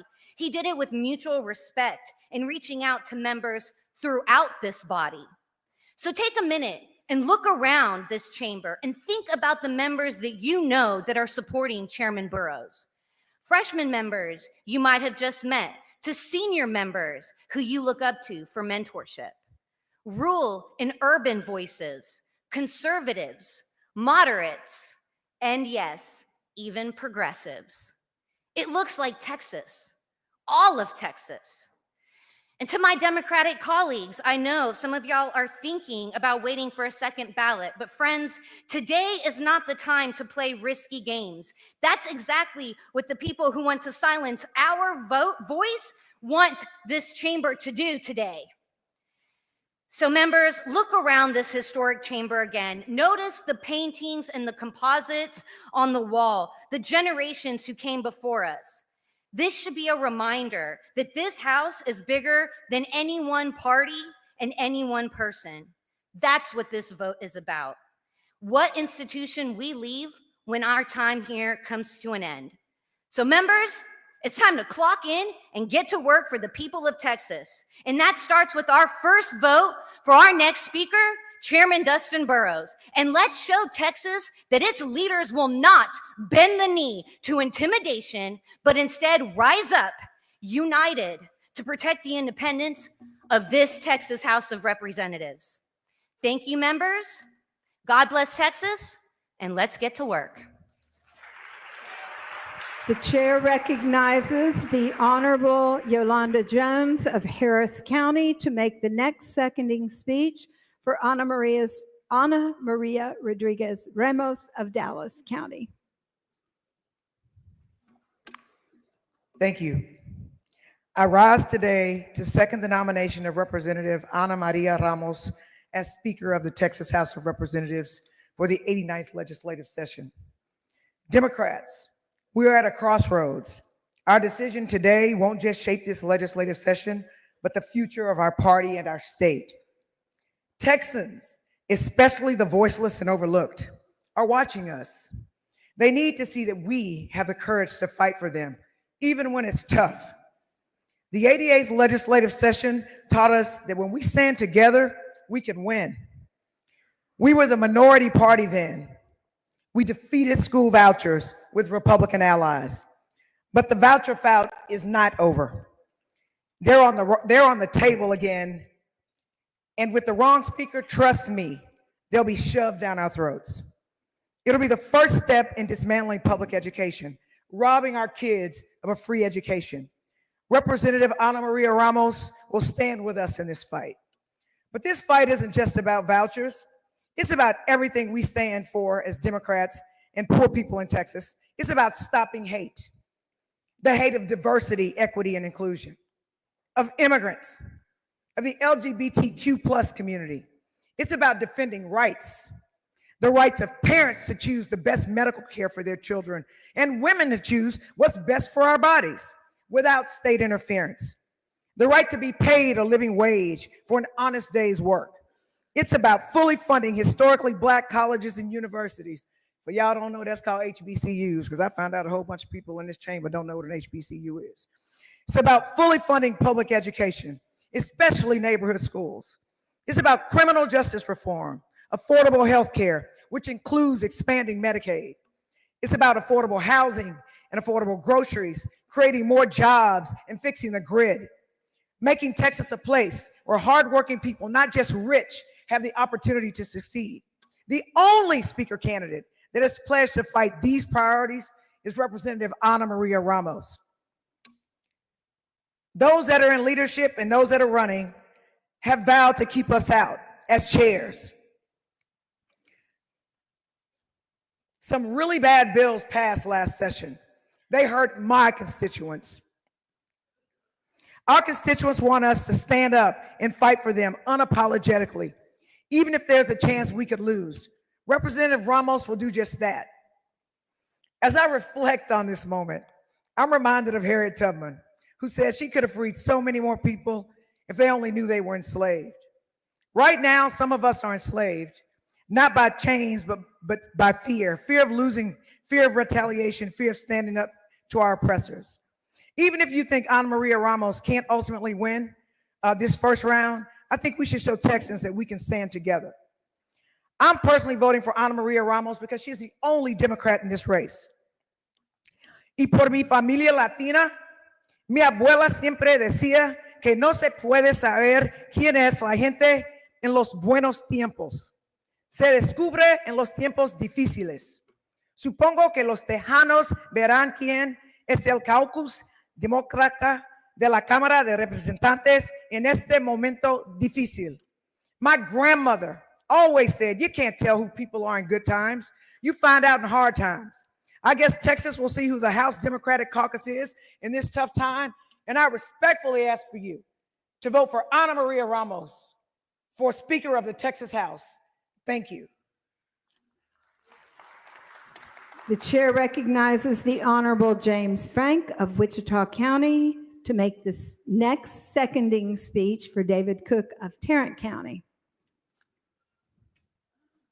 Thank you, Madam Secretary. Members, it's my honor today to second the nomination of David Cook for the position of Speaker of the Texas House. I've had the pleasure of serving in this body, sometimes the challenge of serving in this body, for the last 12 years. When the people of Wichita Falls, where I live, ask me how they should pray for me during the session, I usually tell them three things. I said, pray for a big brain, a big heart, and a small ego. I said, pray for wisdom beyond myself, because I need it for the many complex issues that face the 30 million people in this state. For big heart, for compassion that truly helps others without making them dependent. For a small ego, you understand that humility, something I struggle with, to see every other person around me as a person of value, regardless of and especially if I don't agree with them. So why do I tell you that during a seconding speech for David Cook? Because for the past two sessions, I have had a seat directly behind David Cook on the House floor, and I have seen all three of these qualities in him. Those of you all who have served, you know that you get an inside look at a person's character during those long days and nights on the floor.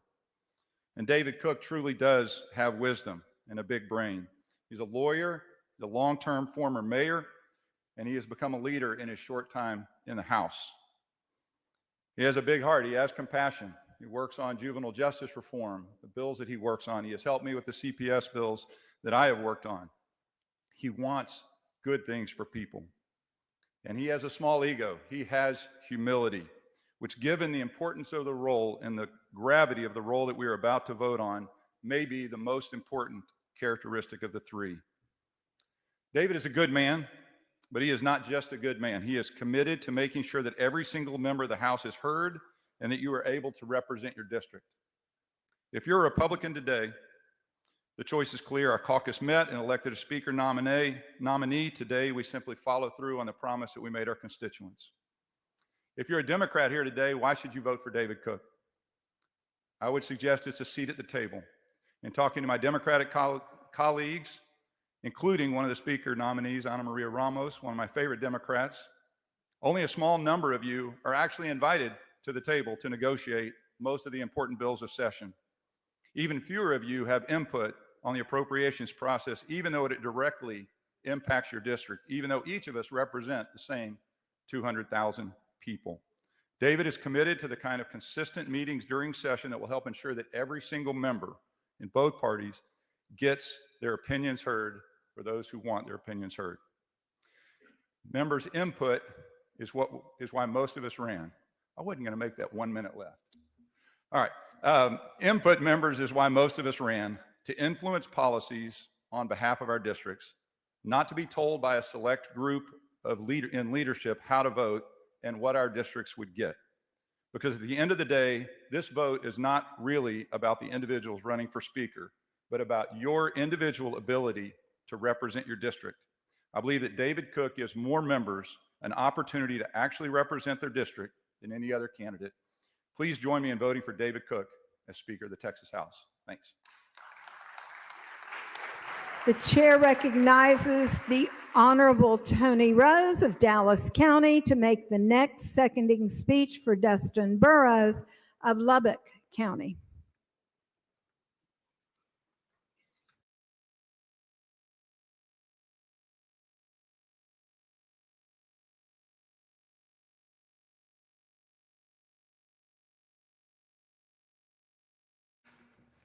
Thank you, Madam Secretary.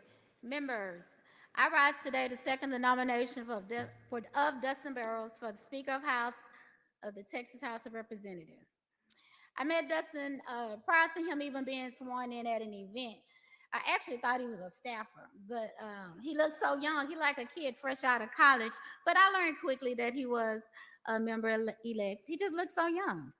And so over the years, I've watched him age rapidly, and I really think the beard had something to do with it. But seriously, I watched him grow from that eager freshman into a thoughtful leader who understands the weight and responsibilities of this institution. As Vice Chair of Calendars, I worked alongside him and saw how much he cares about this house and its values. And let me just say this about Dustin. When he says yes, he means yes. When he says no, he means no. And if he can't do it, he will tell you he can't do it. And in these divided times, that kind of honesty is rare. That kind of integrity is priceless. Members, we've heard the saying, and I know last session, all I kept hearing is, don't California my Texas, don't California. Well, don't Washington my Texas. Because that is what at stake here. The choice before us is about who holds the isn't about who holds the gavel. It's about who we are as a body, a Texas body. It's about whether we maintain the Texas House traditions of working across the party lines to serve all constituents, or whether we surrender to the politics of no.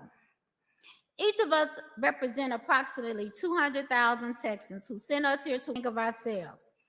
Our districts look different, our voters may look different, but every single one of those Texans deserve a voice in this chamber. I believe Dustin Burrows' commitment to protecting this institution, protecting your right to fight for your district, regardless of your party. I believe in his commitment to maintaining a house where every member has a seat at the table and every voice can be heard.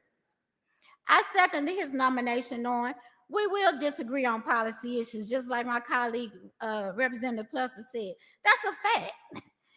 I disagree with some of the policy that some of the Democrats make. So, I mean, that's just a fact. You're just going to disagree on policy.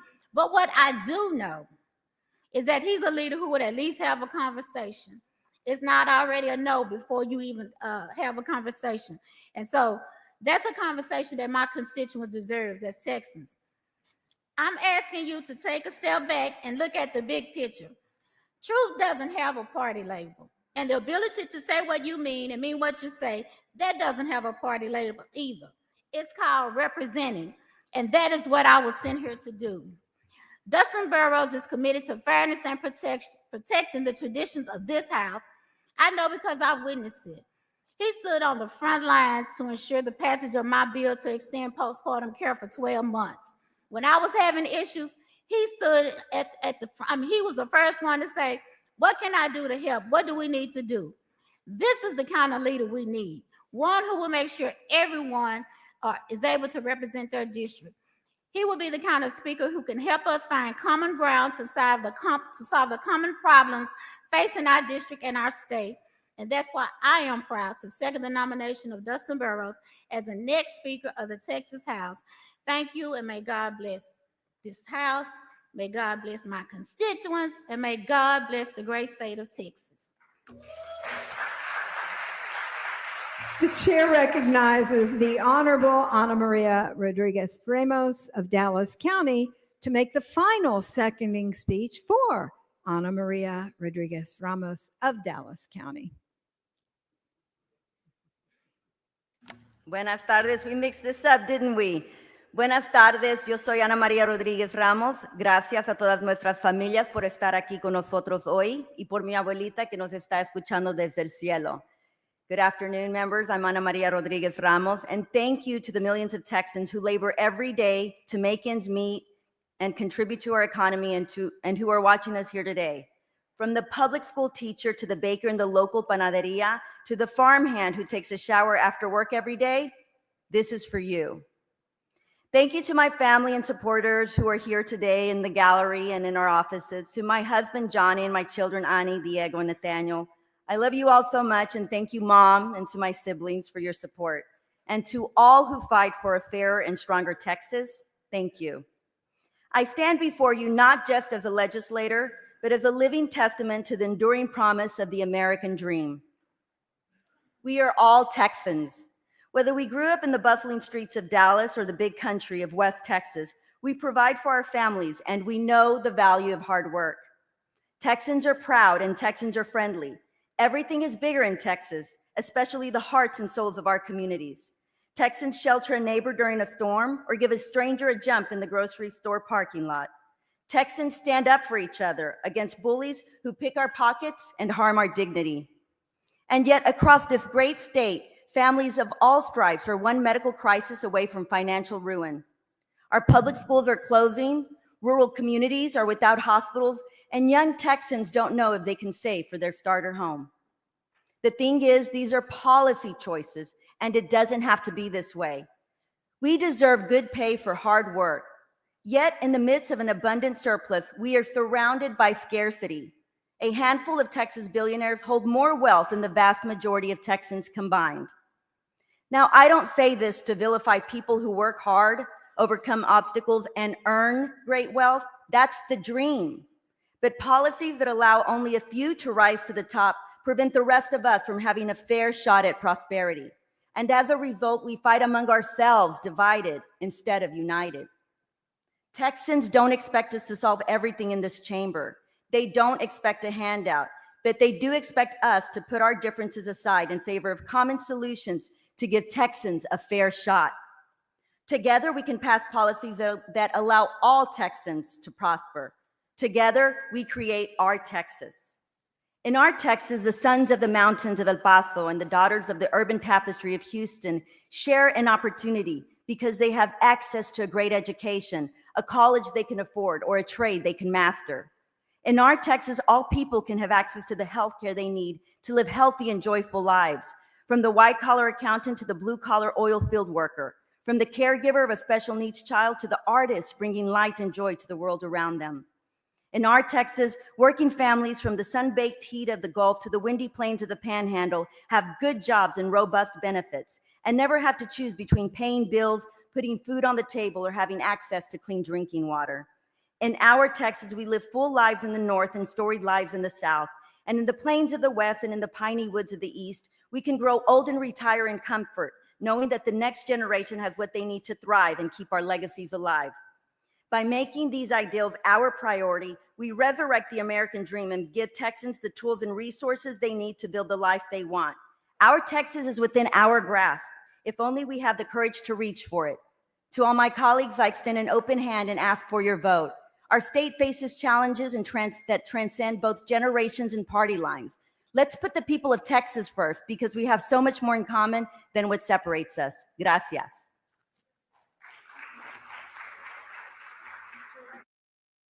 Chair recognizes the Honorable Richard Raymond of Webb County to make the final seconding speech for David Cook of Tarrant County.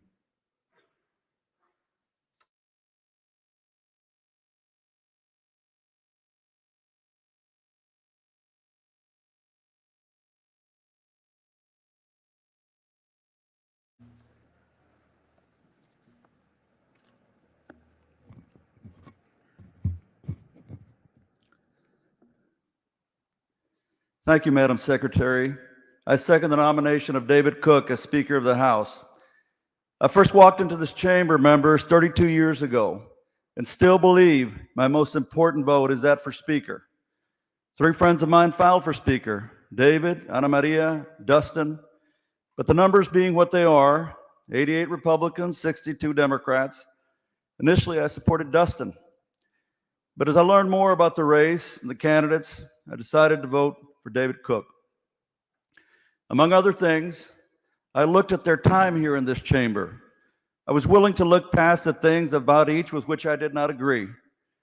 For example, Mr. Burrows and former Speaker Dennis Bonnen sitting in the Speaker's office trying to negotiate access, to allow access to someone if they would help them defeat Republicans and Democrats they did not like.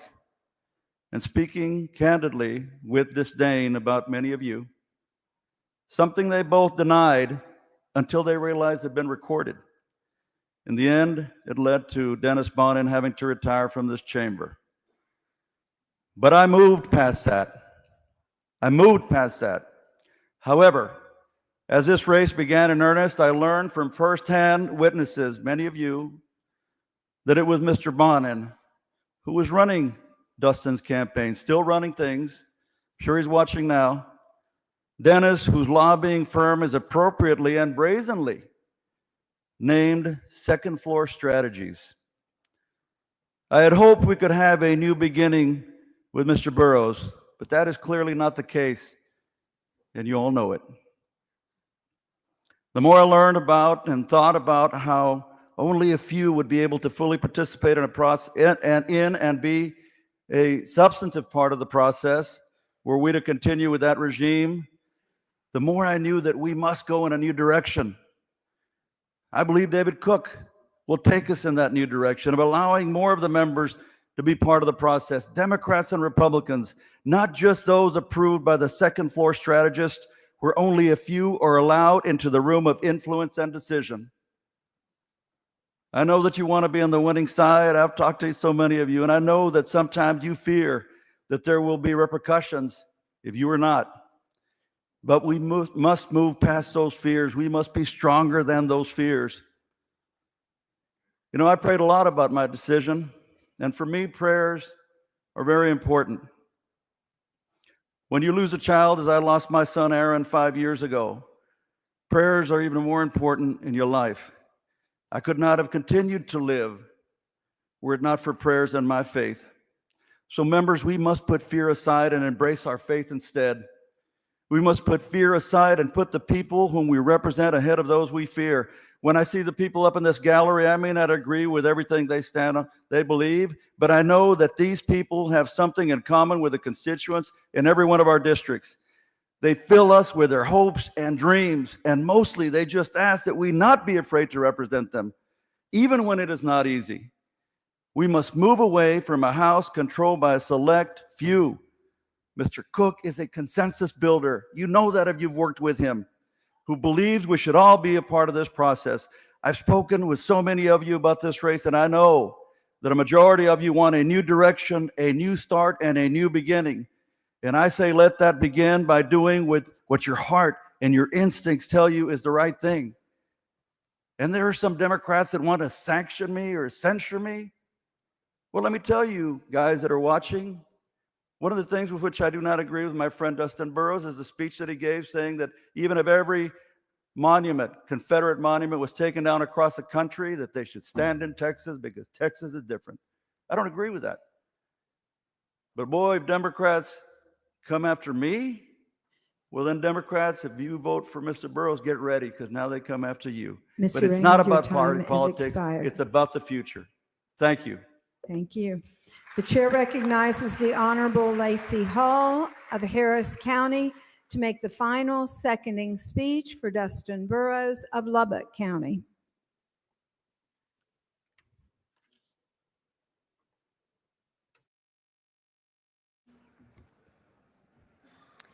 Members, I'm proud to second the nomination of Dustin Burrows as Speaker of the House, a true grassroots leader. Serving my constituents as a member of the Texas House is the honor of a lifetime. I myself became politically active after becoming a mom because I realized the issues I consider critical for my son Owen's future were critical for Texas and our country as well. So I got involved. I started locally and eventually became a precinct chair to help get out the vote. I volunteered to help several candidates get elected, including 3 of our colleagues, Briscoe Kane, Tom Oliverson, and my dear friend Valerie Swanson, who also helped me get elected. I even worked on a primary against an incumbent. I poured myself into candidates and causes that I believed in. I started taking Owen with me, volunteering when he was 2 years old. You don't get more grassroots or more Texas than a woman at a polling place with hard opinions and a toddler on her hip. Unfortunately, some people have gotten the impression that being grassroots is about strutting on social media and attacking people for $50 a tweet. That's not grassroots. Grassroots is about doing the work, being the ground game. Those people work themselves to exhaustion to drive positive change. That's why I'm offended at the political machine made up of big money and bigger lies that has attempted to pull the wool over the eyes of so many hardworking Texans. Those Texans deserve the truth about this contest, so I'm here. I have always advocated relentlessly for the causes and candidates that I believe in. You can bet I'll keep doing that until my last breath. I'm especially honored to advocate for my 200,000 constituents. They put their faith in me, and I take that very seriously. Like each of you, I'm here with their best interests at heart. I'm not the only representative in this chamber who started at the grassroots level. So did my colleague and friend, Dustin Burrows. In spite of all the fabrications and flat out lies that you have heard about him lately, Dustin is a product of the grassroots and a man of unshakable integrity. Dustin is too humble to show you the pairs of shoes that he wore out block walking, but he is a leader who has always done the work. The precinct chairs were so impressed by his hard work that they selected him to fill the vacant seat in his district. And he still has the support of his local party, precinct chairs, and grassroots. He's a battle-scarred, fellow fighter grassroots guy. In the House, he's held numerous roles and even knows what it's like to vote his conscience against a speaker regardless of consequences. He is a thoughtful leader who knows how to get things done for his district and do what's best for Texas. I'm talking about the Texas I want to shape for my son Owen, who is here today, representing his generation that is relying on us to secure our state's future. In this session, we can do that if we're selfless. We can do that if we're united. And we can do that if we're willing to stand up to the big money AstroTurf machine seeking to control this chamber. I mean, what's more Texan than standing on principle? So let the big money machine keep spreading those lies and threats. I will not waver. I will not be intimidated, and neither should you. As a mother and as a Texan, I will keep standing on principle and do what's right for my constituents. And that starts with choosing Dustin Burrows as our speaker. His commitment to this House is unwavering. His integrity is unshakable. And his willingness to just do the work like he always has is unmatched. Members, I welcome you to join me and cast your vote for the grassroots veteran who embodies the best of our state. Ms. Hull, your time has expired. Thank you. Representative Dustin Burrows. Thank you. Thank you. Members, under the terms of the resolution adopted by the House, the vote for the Speaker of the House of Representatives of the 89th Legislature shall be conducted using the voting machine. Pursuant to that resolution, I will now draw lots to determine the color of the light on the machine for each nominee. I will draw the colors in the order each candidate was nominated.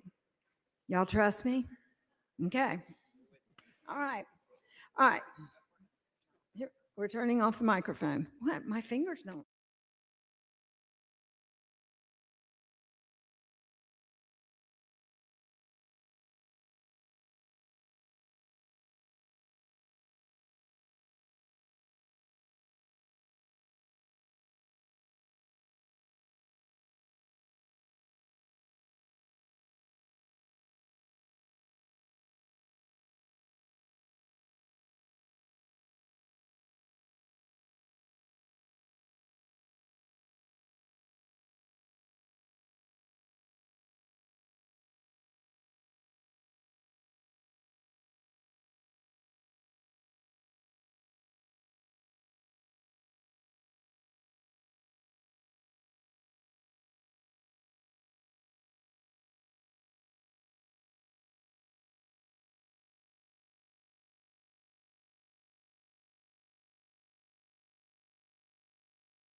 All right.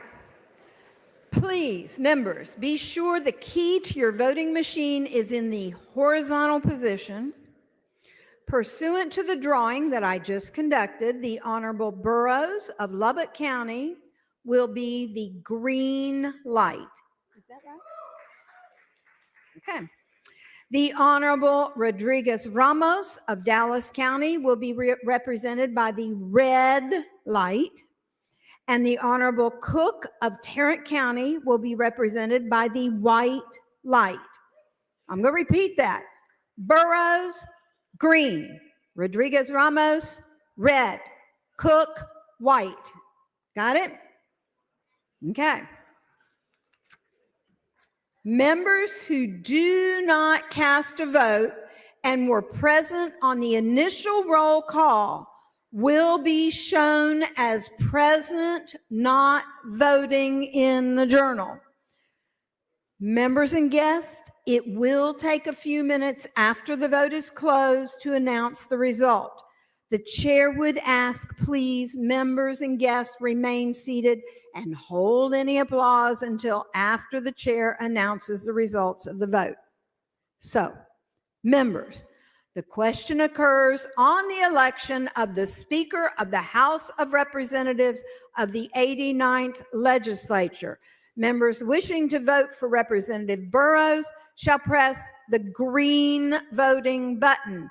Members wishing to vote for Representative Rodriguez Ramos shall press the red voting button. Members wishing to vote for Representative Cook shall press the white voting button. This is a record vote. The clerk will ring the bell.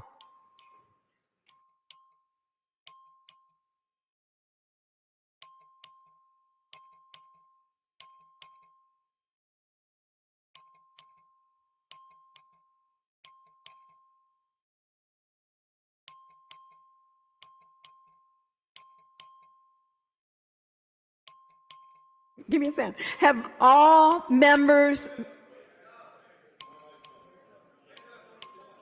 I got a couple lights here that aren't going, technical people.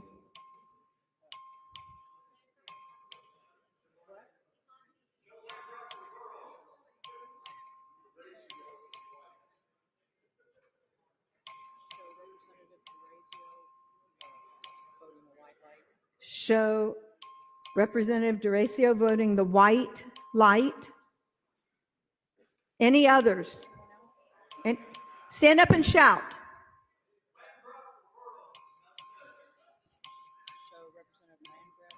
Show Landgraf voting green light. Anybody else? Stand up and shout. Anybody else? Stand up and shout.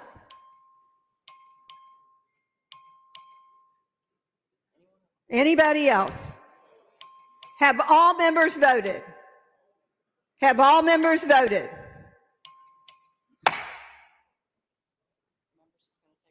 Members, it's going to take a few minutes to get the record vote printout. So hang on. Sit tight.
Okay, let me bang this.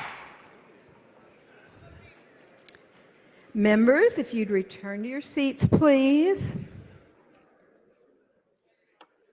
There are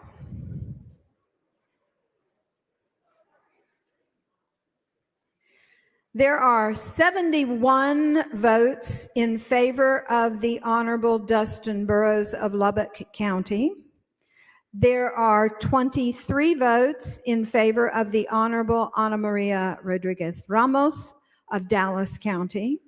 There are 56 votes in favor of the Honorable David Cook of Tarrant County. No nominee received more of the votes cast. I'm sorry, no nominee received 76 or more of the votes cast. Pursuant to the resolution adopted by the House, a runoff will be conducted between the Honorable Dustin Burrows of Lubbock County and the Honorable David Cook of Tarrant County. I will need to draw lots to determine the light colors of the runoff, so let's draw colors.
Okay, not yet.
Yep. Members, let's return to your seats, please.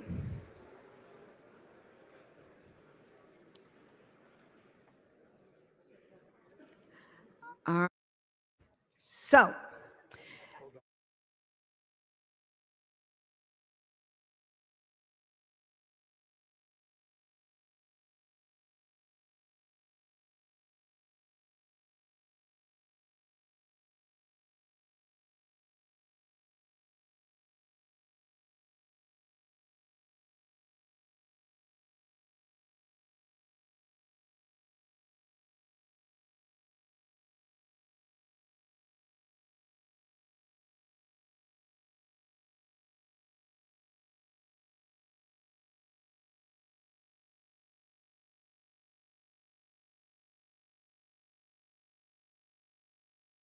Yes.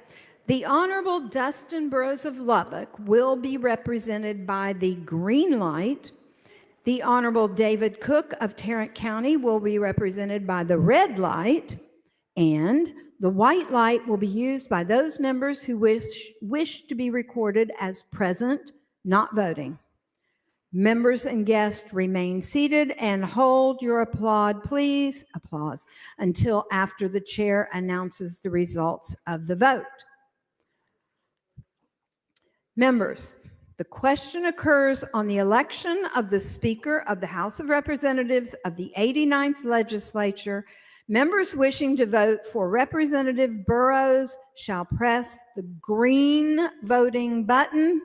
Members wishing to vote for Representative Cook shall press the red button, and members wishing to be recorded as present, not voting, shall press the white button. This is a record vote. The clerk will ring the bell. I'm sorry.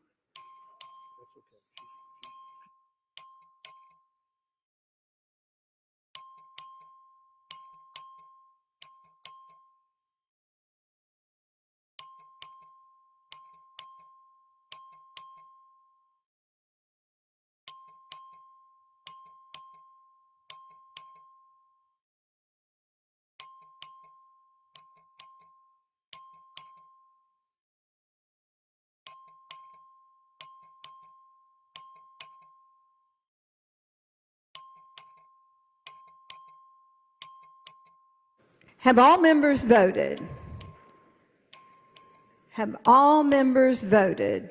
And are all your machines working? Have all members voted?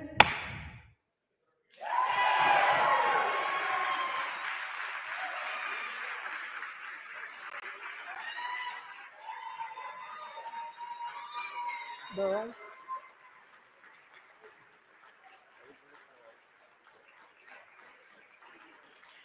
Burrows of Lubbock County?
You want to take this?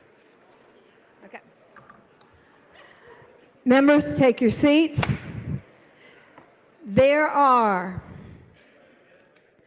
85 votes in favor of the Honorable Dustin Burrows of Lubbock County. There are 55 votes in favor of the Honorable David Cook of Tarrant County, and 9 present not voting.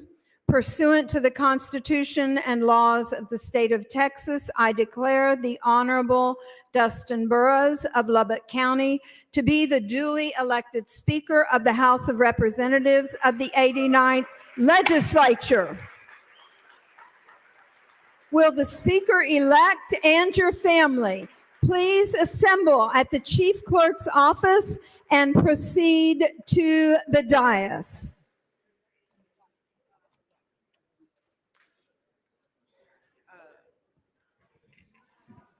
I've got a card.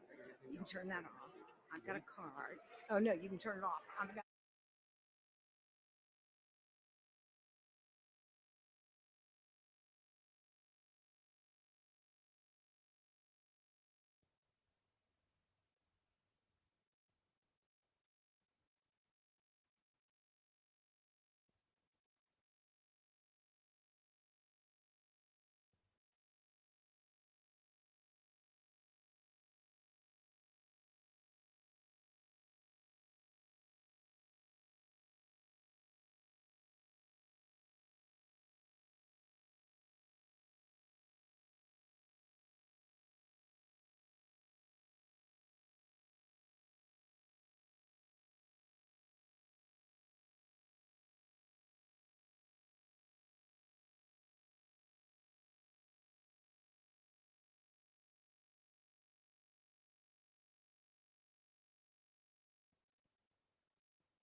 full of senators' names.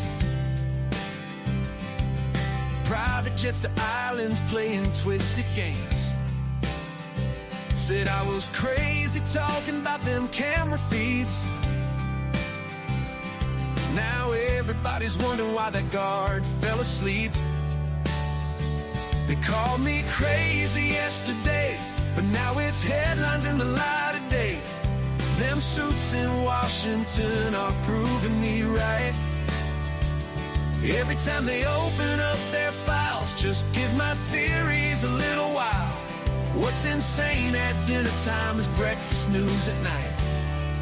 Yeah, they call me crazy, but now they call me right.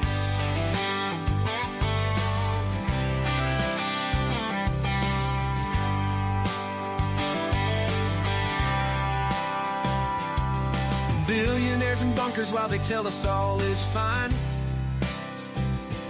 Big pharma's getting richer one prescription at a time.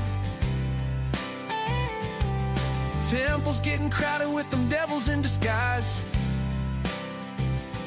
But them dominoes are falling and the truth don't lie. They called me crazy yesterday, but now it's headlines in the light of day. Them suits in Washington are proving me right. Every time they open up their files, just give my theories a little while. What's insane at dinner time is breakfast news at night. Yeah, they call me crazy, but now they call me right.